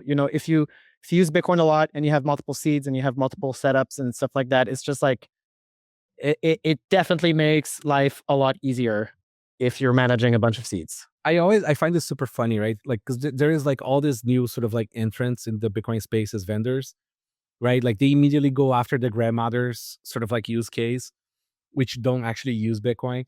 And they can never comprehend why people use this alien device called ColdCard, right?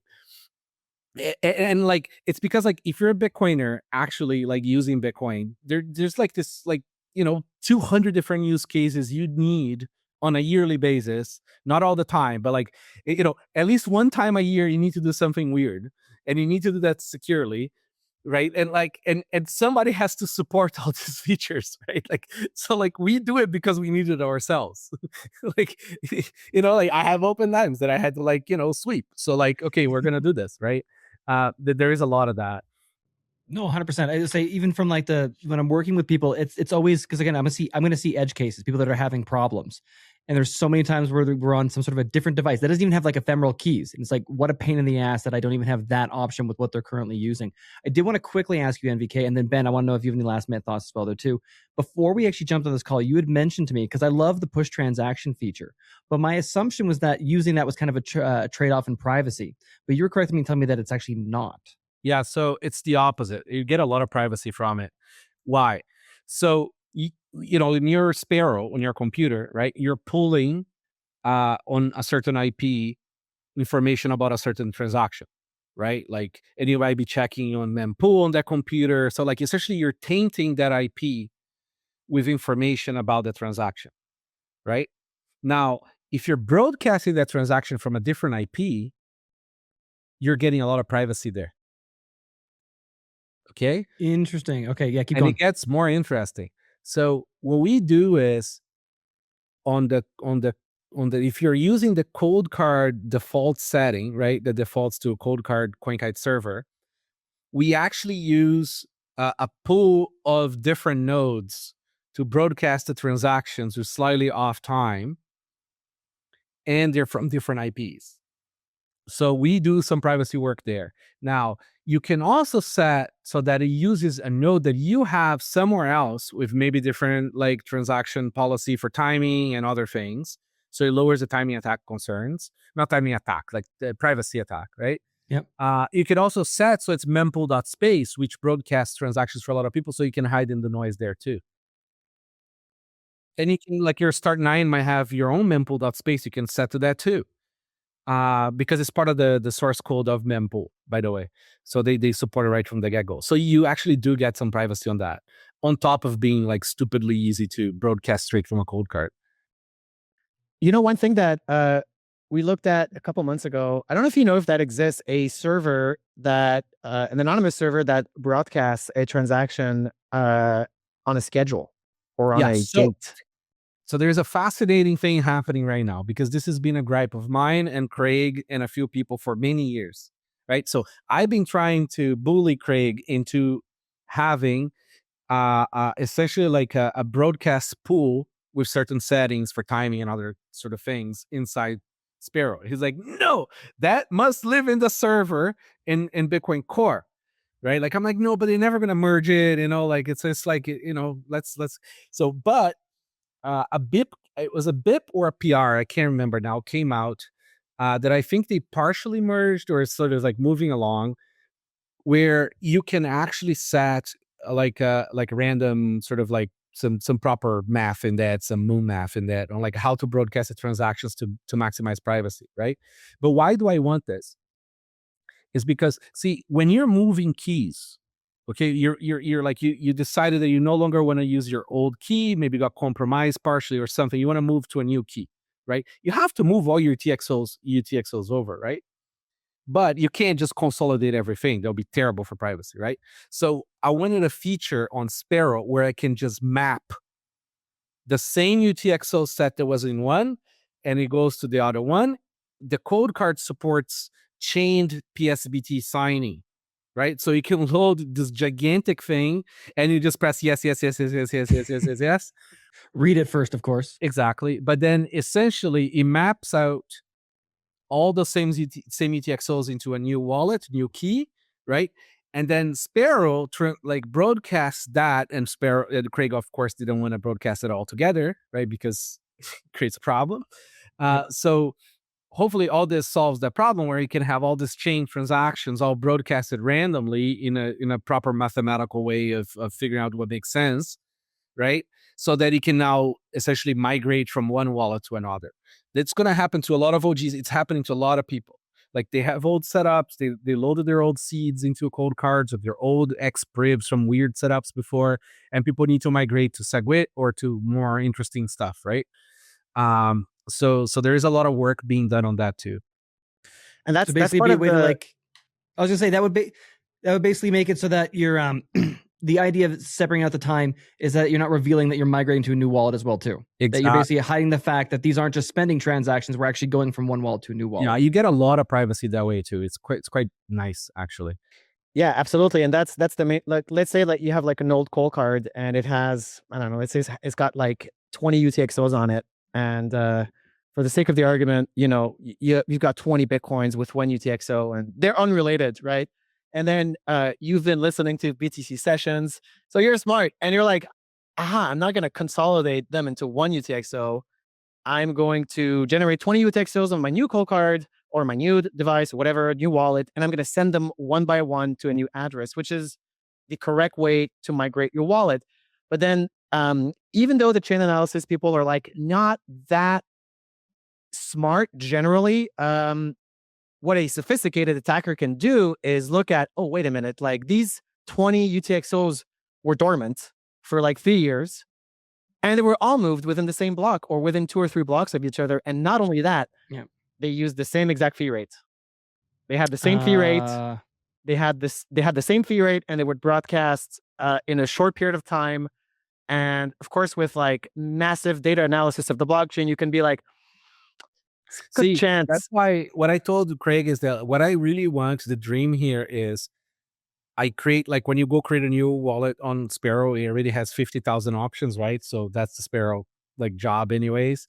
One of them is going to be like migrate, you know, and then you click that and it's sort of like, it creates a proper privacy set in terms of like, you know, like what you should do based on the UTXOs you had before, right? To move to a new wallet. That would be the dream. Maybe it also automatically swaps to Liquid and then back to Bitcoin into the new wallet. That's dead. That's ooh, that could be a fun feature. No, but I'm thinking about those things, you know, like UTXO management is obviously the most important problem because it's so hard to do for normies. And like, again, it's kind of like going back to this concept of, yeah, man, we can talk about layer 2s and all sorts of shit, but like on-chain is still a problem, you know, like, man, it's like, it's NVK's concern is like, I want to be able to import an old paper wallet from 2013. And like, that sounds like a niche concern, but it's not. Like, and like you guys obviously know thousands of people who have these needs. Mm-hmm. Yeah, 100%. And like, these are, and you know, also from like a product perspective, like these tend to actually be the customers that you want. I think we sold like a couple 100,000 SATS cards. You know, like that's a lot of people with single keys out there. You know, like those can support up to like 9 keys. I can't remember now. Yeah. You know, it's like, a lot of people with cards. Tell me those ideas, NVK, because that's also what I'm thinking about, you know? And like the other thing that there's 2 things that I'm thinking about. One of them is a like, okay, so let's say that you load a ColdCard onto, a Sparrow or a Bull wallet or something, the next tool that we want to build is a UTXO analysis tool, which is like, hey, you've got a bunch of fucking dust here, and you have a bunch of like mega baller outputs here. And what if, because you don't want to consolidate too much, because if you consolidate too much and then you spend from that UTXO, you're revealing. So let's say that you have like 10 Bitcoin, you should ideally have like maybe 1 or 2 UTXOs with 1 Bitcoin, and then a few of them with like 10 million sats, and then a few of them with 1 million sats, and then a few of them with 100,000 sats, right? Or more of them with 100,000 sats. So that if you want to buy groceries, you automatically select the small one. And if you want to buy a house, you're not using that to buy groceries. You're using the UTXOs for different purposes. So to be able to split them or to consolidate them in a smart way is actually really fucking hard. Really, really fucking hard. Like a couple of years ago, some anon reached out and he's like, "Hey, so I have like a few open dimes and they each have like 1,000 coins in them." What? And then like like people don't understand like the amount of economic value there is out there in like, dude, come on, man. Like, no. It wasn't meant for that. It was not meant for that. Right? Like, it's funny, right? Like, there is so much out there. Like, and a lot of these people, they actually pay for independent audits on things. Like, there is just so much outside of Twitter for on-chain stuff. Unfortunately, Twitter gets consumed into like, Lightning feeding chickens and shit like that, where it's like, there's this gigantic market of like, dentists, lawyers, and like totally normal people who just bought some coin way back and they have to manage them and they don't want to put them into some like, collaborative thing. They're perfectly happy, doing stuff. Because, realistically speaking, like if you manage to amass like, a few $1 million, you probably have enough brain power to like, do some self-custody, right? Like, so like 100%. It's hard. It's hard. It really pisses me off when people just sort of reduce the whole conversation of self-custody to like, grandma. Yeah. By the way, a lot of grandmas are dentists with like a lot of coin. Yeah. True. I've worked with a lot. There's a decent amount of grandmas. There's a decent amount of grandmas that have coins. It's that like grandma that doesn't exist sort of like profile that like, just pisses me off. And like what also like you're talking about is, so wallets should be more than just keychains. They should be able to analyze and create transactions in a smart way, in the same way that, for example, and I'm going to joke about this because kind of like Bull Bitcoin's objective is to become obsolete. There's no more fiat. And like, kind of like Bitcoin Mentor should also be like, one day Bitcoin's so easy to use. I mean, we're perfectly fine with the idea that eventually we just don't need to exist. A product is fine forever. That's it. No more updates from here. So like, so there's wallet migration, there's UTXO consolidation and fragmentation. There's one more thing we're working on. Yeah. That's going to need new hardware. It's not coming hardware. It's going to take at least another year. Is it the ColdCard radio where I can broadcast over a ham radio? Almost there. You're close. So the point is, you could have a version of ColdCard that, like, of course, you can scratch off and whatever, but it has the capacity of taking in block data for the UTXOs that it holds. Right. So that means the ColdCard could have UTXO management, and then it knows the amounts that are in those, can generate a transaction, sign it, and then you just tap the broadcast. So it's like a full wallet. It's not going to work for like, 1 million UTXOs. This is for like, like reasonable shit, right? But, if you have like, 50, 100 UTXOs there, and you need to make a transaction, you no longer need a phone. That's really cool. So essentially, it'd be like, how would you basically just? I'm trying to get the logistics of it. Am I basically just like doing some export from Sparrow onto an SD card that includes way easier than that?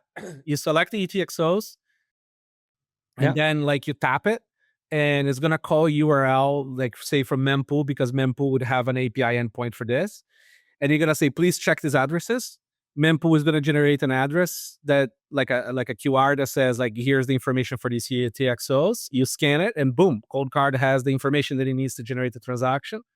Generates the transaction, you tap the ColdCard, boom, transaction out. That's awesome. Sessions? Yeah, so I mean, there's a lot here. I did have He's like making notes. Yeah. I actually have a completely different question here. Sure. I just a quick aside. So you did say, hey, like it's a small subset of people eventually that will actually have full UTXOs. No, it's still much bigger than we are now. Yeah. But it's a subset of the 8, 9, 10 billion people we have in the world. Yeah. Tiny. So my question then, is there a point when Coinkite offers a device that has support for something like cold storage of like liquid Bitcoin? Like, is that no? Is that so unlikely? Like the problem is nobody uses liquid. Liquid, like Francis does. He's part signer to the Federation stuff, but like the volume in liquid is too small. There is no competing federation for liquid. Mm-hmm. So like there is a few reasons why like I want to love liquid, right? But like I can't because there's just this gaps that prevent me from liking it, right? And it's a non-standard transaction too. It's not the libsec standard spec, right? Like it's very specific. So I know you want to do stables, right? Like that's really where you're getting to a certain extent, right? Like, yeah, I mean, for me, no, like it's more just, I could see that as for the people that aren't going to be capable of holding full on-chain UTXOs at some point. But they don't need it, right? Like, I mean, honestly, like, if the amount of money you have in this stuff is like similar to what like, like an average a middle class person has in their checking account, Mhm. right? Like just use the phone. Like if they have an iPhone in lockdown mode, it's secure enough for them to have that checking account, right? And then you use your ColdCard for your savings account. Right? There is no need for the high velocity stuff to exist air gap. High velocity is by nature high velocity. It's different trade-offs, right? That's when you use your Lightning. That's when you use your other stuff. Now, one thing I have considered is like, how can I support stables? Because like we have stables needs, right? So right now it's just like use a different hardware wallet, right? That's kind of like what we do. Mhm.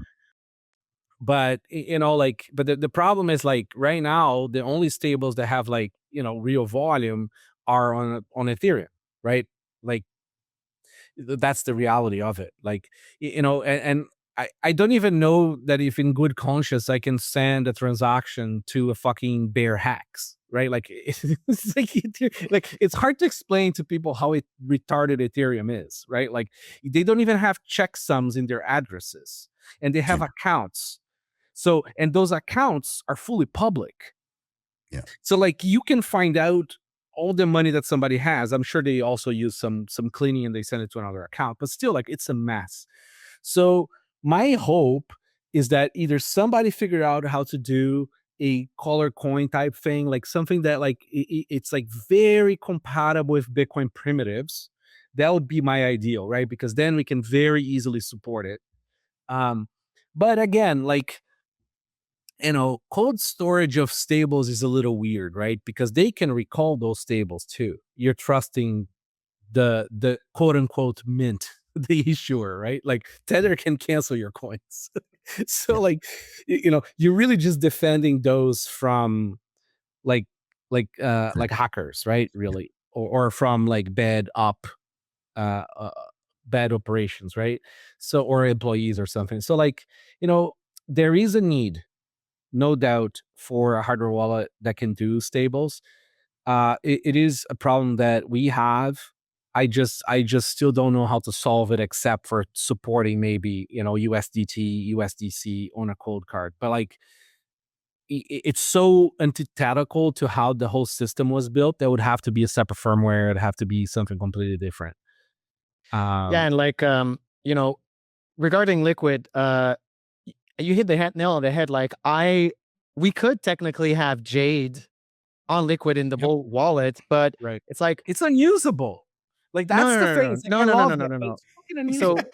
I've tried. I'm using Ledger for I'm using Ledger for shitcoins, you know, like for the stables, because seriously, like Jade is unusable. So no comment on the Jade, but on Liquid specifically, I don't want people to have Liquid in cold storage, like Liquid BTC. And you know, as you guys know, we've been rolling out different versions of the auto swap, which are getting better and better and less annoying. A lot of people were annoyed by auto swap because they're like, I actually wanted to have 50 grand on Liquid, and I'm like, what? And I'm like, well, you're not supposed to. And they're like, well, shut the fuck up. You don't tell me what to do. But that's the point. Francis, okay, like, you're right. We're going to use this fucking stable coins, you know, like we need operational cash for a company. Like, so the stablecoins are different. The stablecoins are different because there's no reason to have more than like a few.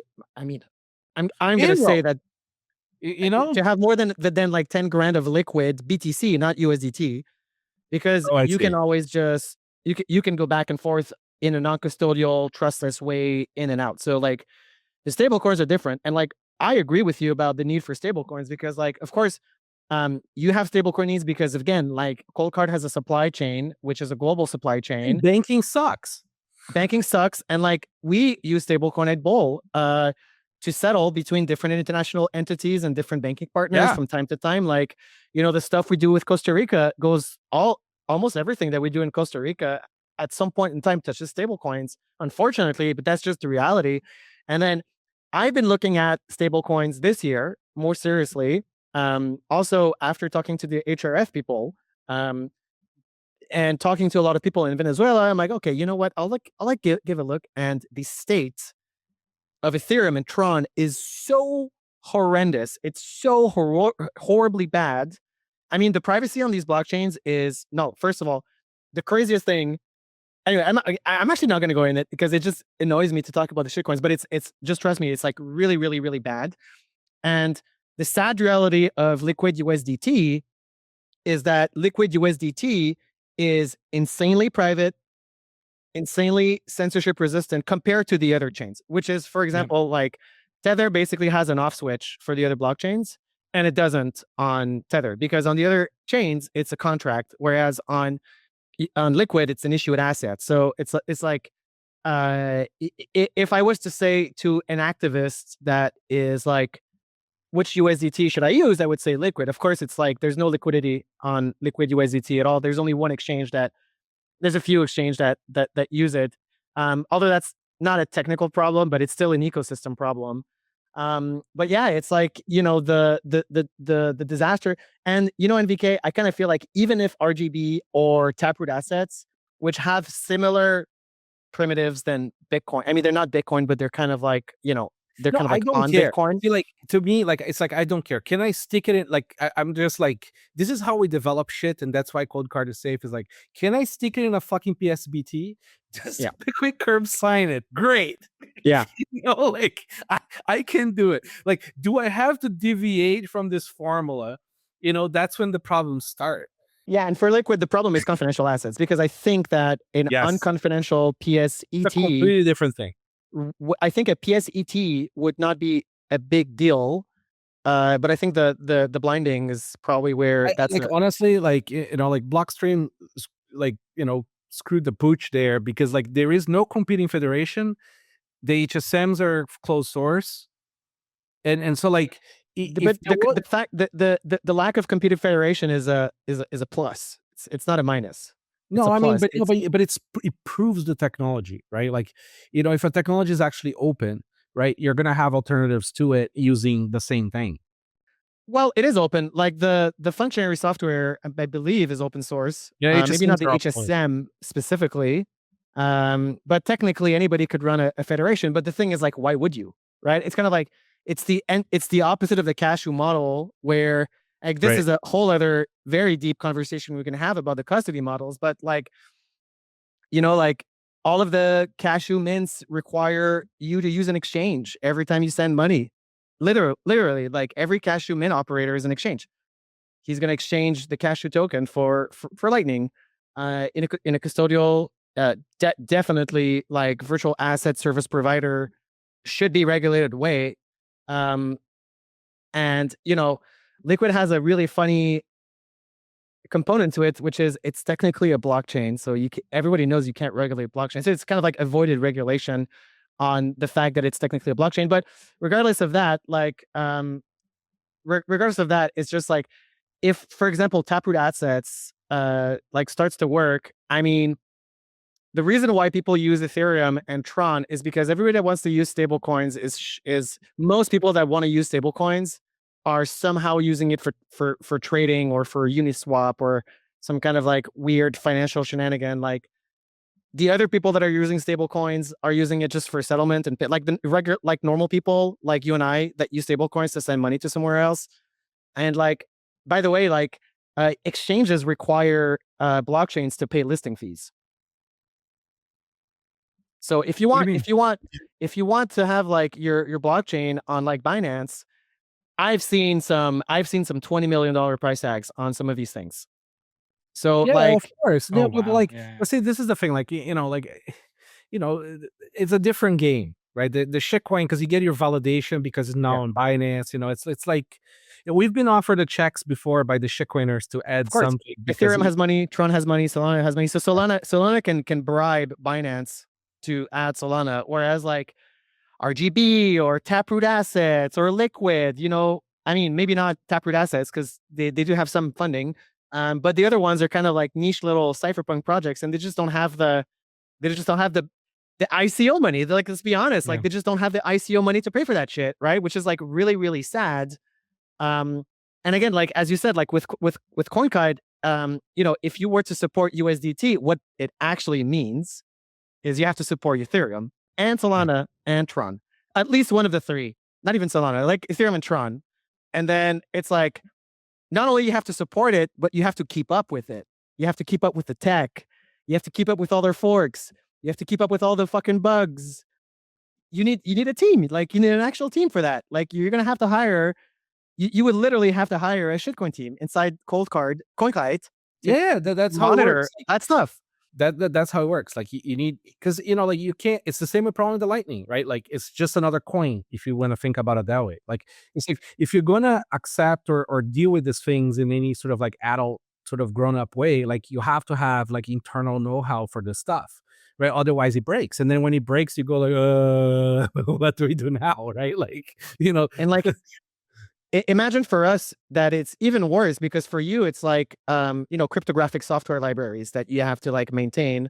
Like imagine Bull Bitcoin's like, okay, we're doing stablecoins now, right? We're doing stablecoins because we have a lot of traffic in Argentina and Colombia, and a lot of these people, they're like, do you accept stablecoins? Can I deposit in stablecoins? And we're like, no, we can't. But imagine that we wanted to.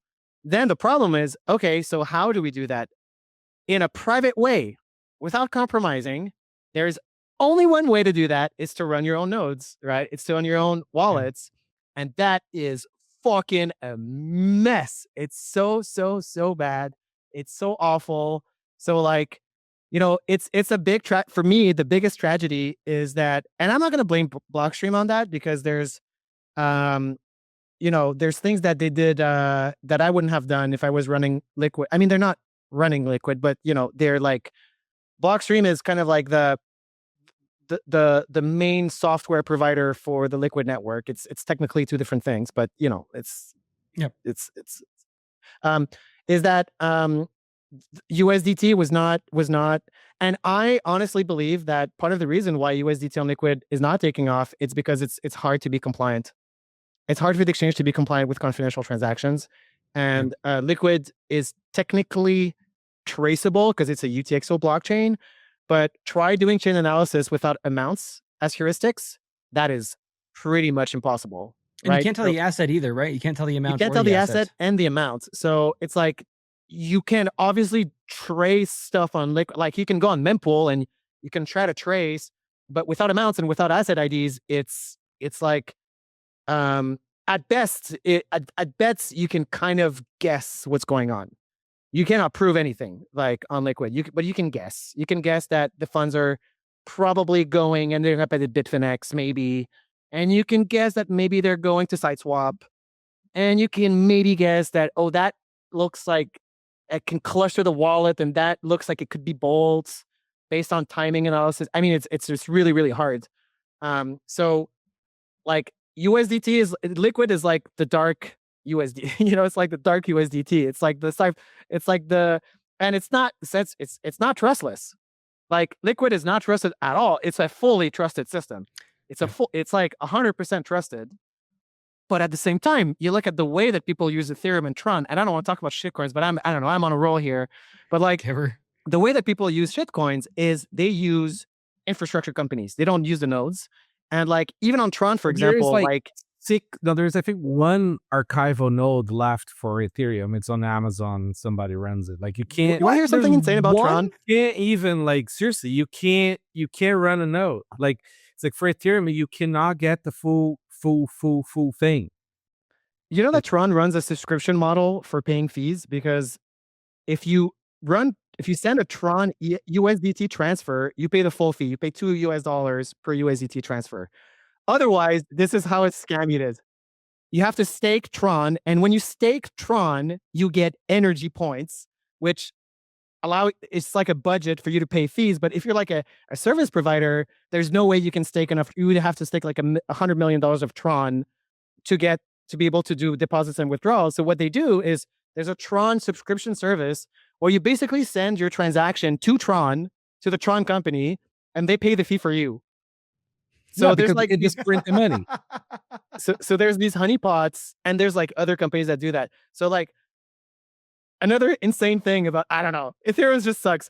Like you have to pay the gas from the same address on Ethereum. So even though you have, long story short, even though you have HD wallets and you generate new addresses, the gas comes from one address. Oh yeah. So like the first time I used USDC, I received it in a wallet, right, for a company, and I was like, okay, great. So like I set up like a phone wallet kind of thing, right? Like you don't know what I'm doing, right? So, and then like, I give them this non-checksum hacks, right? The wallet says to them, don't send a little bit first because you never sent to them before, right? So the person sends me them, and then I can't send the money out. You don't have enough gas. I'm like, what the fuck is that? And then like, oh, you need to also have a little bit of Ethereum to pay the fees to send USDC. My God. Yeah. Yeah. And another, by the way, awesome trick. If any of you guys have used like Aqua or SideSwap, the same problem exists on Liquid, where you need LBTC to pay USDT. You know how they solve that? NVK, it's actually fucking awesome. It's actually a pay join. There's a pay join server where you create a pay join with the SideSwap server, and like, let's say I want to send some USDT to NVK on Liquid, and I only have USDT, I don't have LBTC. I'm actually going to I'm going to create an output that goes to the swap server, USDT, and the server is going to do a pay join and add the LBTC fee as an input. So it's actually pretty fucking sweet, because by the way, that's why almost every send on USDT on the Liquid network is a pay join. That's another reason why Liquid has a kind of interesting phenomenon privacy-wise, is that a very large amount of transactions on every single swap with SideSwap. By the way, you know that it's huge in Brazil.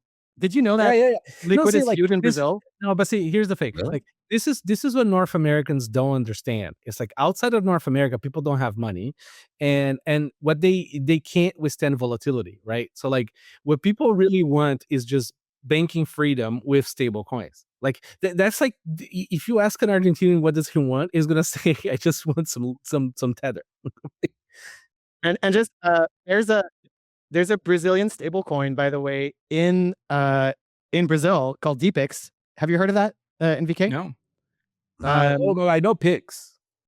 Depix is like the Brazilian Pix stablecoin on Liquid, and as far as I know, it is the largest traffic on the Liquid network. It's actually a Brazilian stablecoin. I believe it. Yeah. I was wondering that when I was looking in Aqua, and they have like options to turn on and off stables, and I saw Depix, and I was like, what? I thought it was like some I mean, I guess it technically is a shitcoin, but like, No, It's so pretty so dope. Pix- It's pretty so dope. so Pix is essentially the Brazilian ACH, right? Like it's like so in Costa Rica they have Simpe, in Europe they have like IBAN, or like depends on the countries, they have their own things too. But essentially in Brazil, you don't have to use the banking system. You can use the central banking system. You get a central bank account as a citizen, where you essentially can make payments of any amounts on the system called Pix. So you can use, and they use a phone number. So it's so intense in terms of adoption and everything. Essentially, every Brazilian has it, right? That people were getting kidnapped on the street to send their pics out of their phones, right? So what all Brazilians now do is they have two phones, because it only works with phones. So they have Yep. two phones. They have the Pix phone that they leave it at home, because essentially, like anybody they have Yep. to pay, they have to use Pix for it. And then they have their normal phone that they carry with you when they leave the house. And Depix is basically like a stable coin that's linked to kind of like the SynPay Bitcoin jungle infrastructure, where you can convert that to Pix and back and forth. And then like the thing that's really awesome about that, which again, not a huge fan of stable coins, but also it's cool technology. It's that the confidential transactions layer of Pix means that you can basically anonymize your Pix transfers. Like you go from Pix to the Depix, you move it around, and then you go back to Pix somewhere else, and the ins and outs are kind of like blocked. But anyway, it's kind of like most people don't know that there's this whole, and that's also linked to an atomic swap with Bitcoin as well. So you can atomically swap Depix to LBTC without going through a trusted third party. It's using the site swap. It's a fully the site swap atomic swap model is fucking awesome. It's a truly atomic swap between stablecoins and Bitcoin. At the same time that the world has become a 1984 like permission shithole, the world is also becoming like insanely wild west of payments in a way that people have never possibly imagined. Like it is crazy. Like the amount of shit going, like it's like ungovernable. Governments don't even know how many fucking like coins that themselves manage now. Like it's pretty crazy out there. I love it. I love to see it. Sessions, round us out. Jeez. I mean, there's so much that's going on in so many different facets that we covered. Again, pretty much all the way from just like basics of day-to-day use for your average person to like some of the most complex. I need a whiff from an old, paper wallet or open dime with thousands of coins on it or whatever. So we've kind of covered the gamut here. Again, I would just reiterate, I'm excited to see all of these different facets that exist in my experience with Bitcoin. I want, instant payment wallets. I want on-chain cold storage. I want things like inheritance planning. And I also want to be able to be a merchant and link those things together and also have the privacy tools. And I'm beginning to see all of those things come together in relatively convenient packages that I can also reliably tell people, hey, this shit works. And it's actually not too heavy of a lift to get it working together.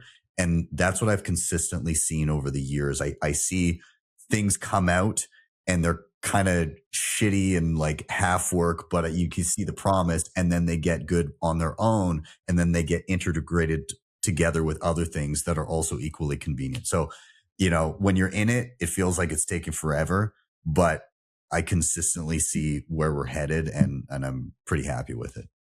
Love it. NVK, tell everybody where they can find you and check out your stuff and what to watch for. So you could find our stuff on Twitter and on Nostr, and it's at NVK, at ColdCard Wallet, at Coinkite. What do we have? We have a lot more firmware coming. We have new hardware coming. We have new hardware coming. It's like the mission doesn't end, right? It's like it's just starting. It's only been, like just over a decade to reinvent the financial system. The only thing is, like, I always like to ask, like, please let us know what kind of, not what you want, but what you need in terms of features and sort of like desires and like, how can we solve problems for you with our sort of technology? That's a huge deal for us.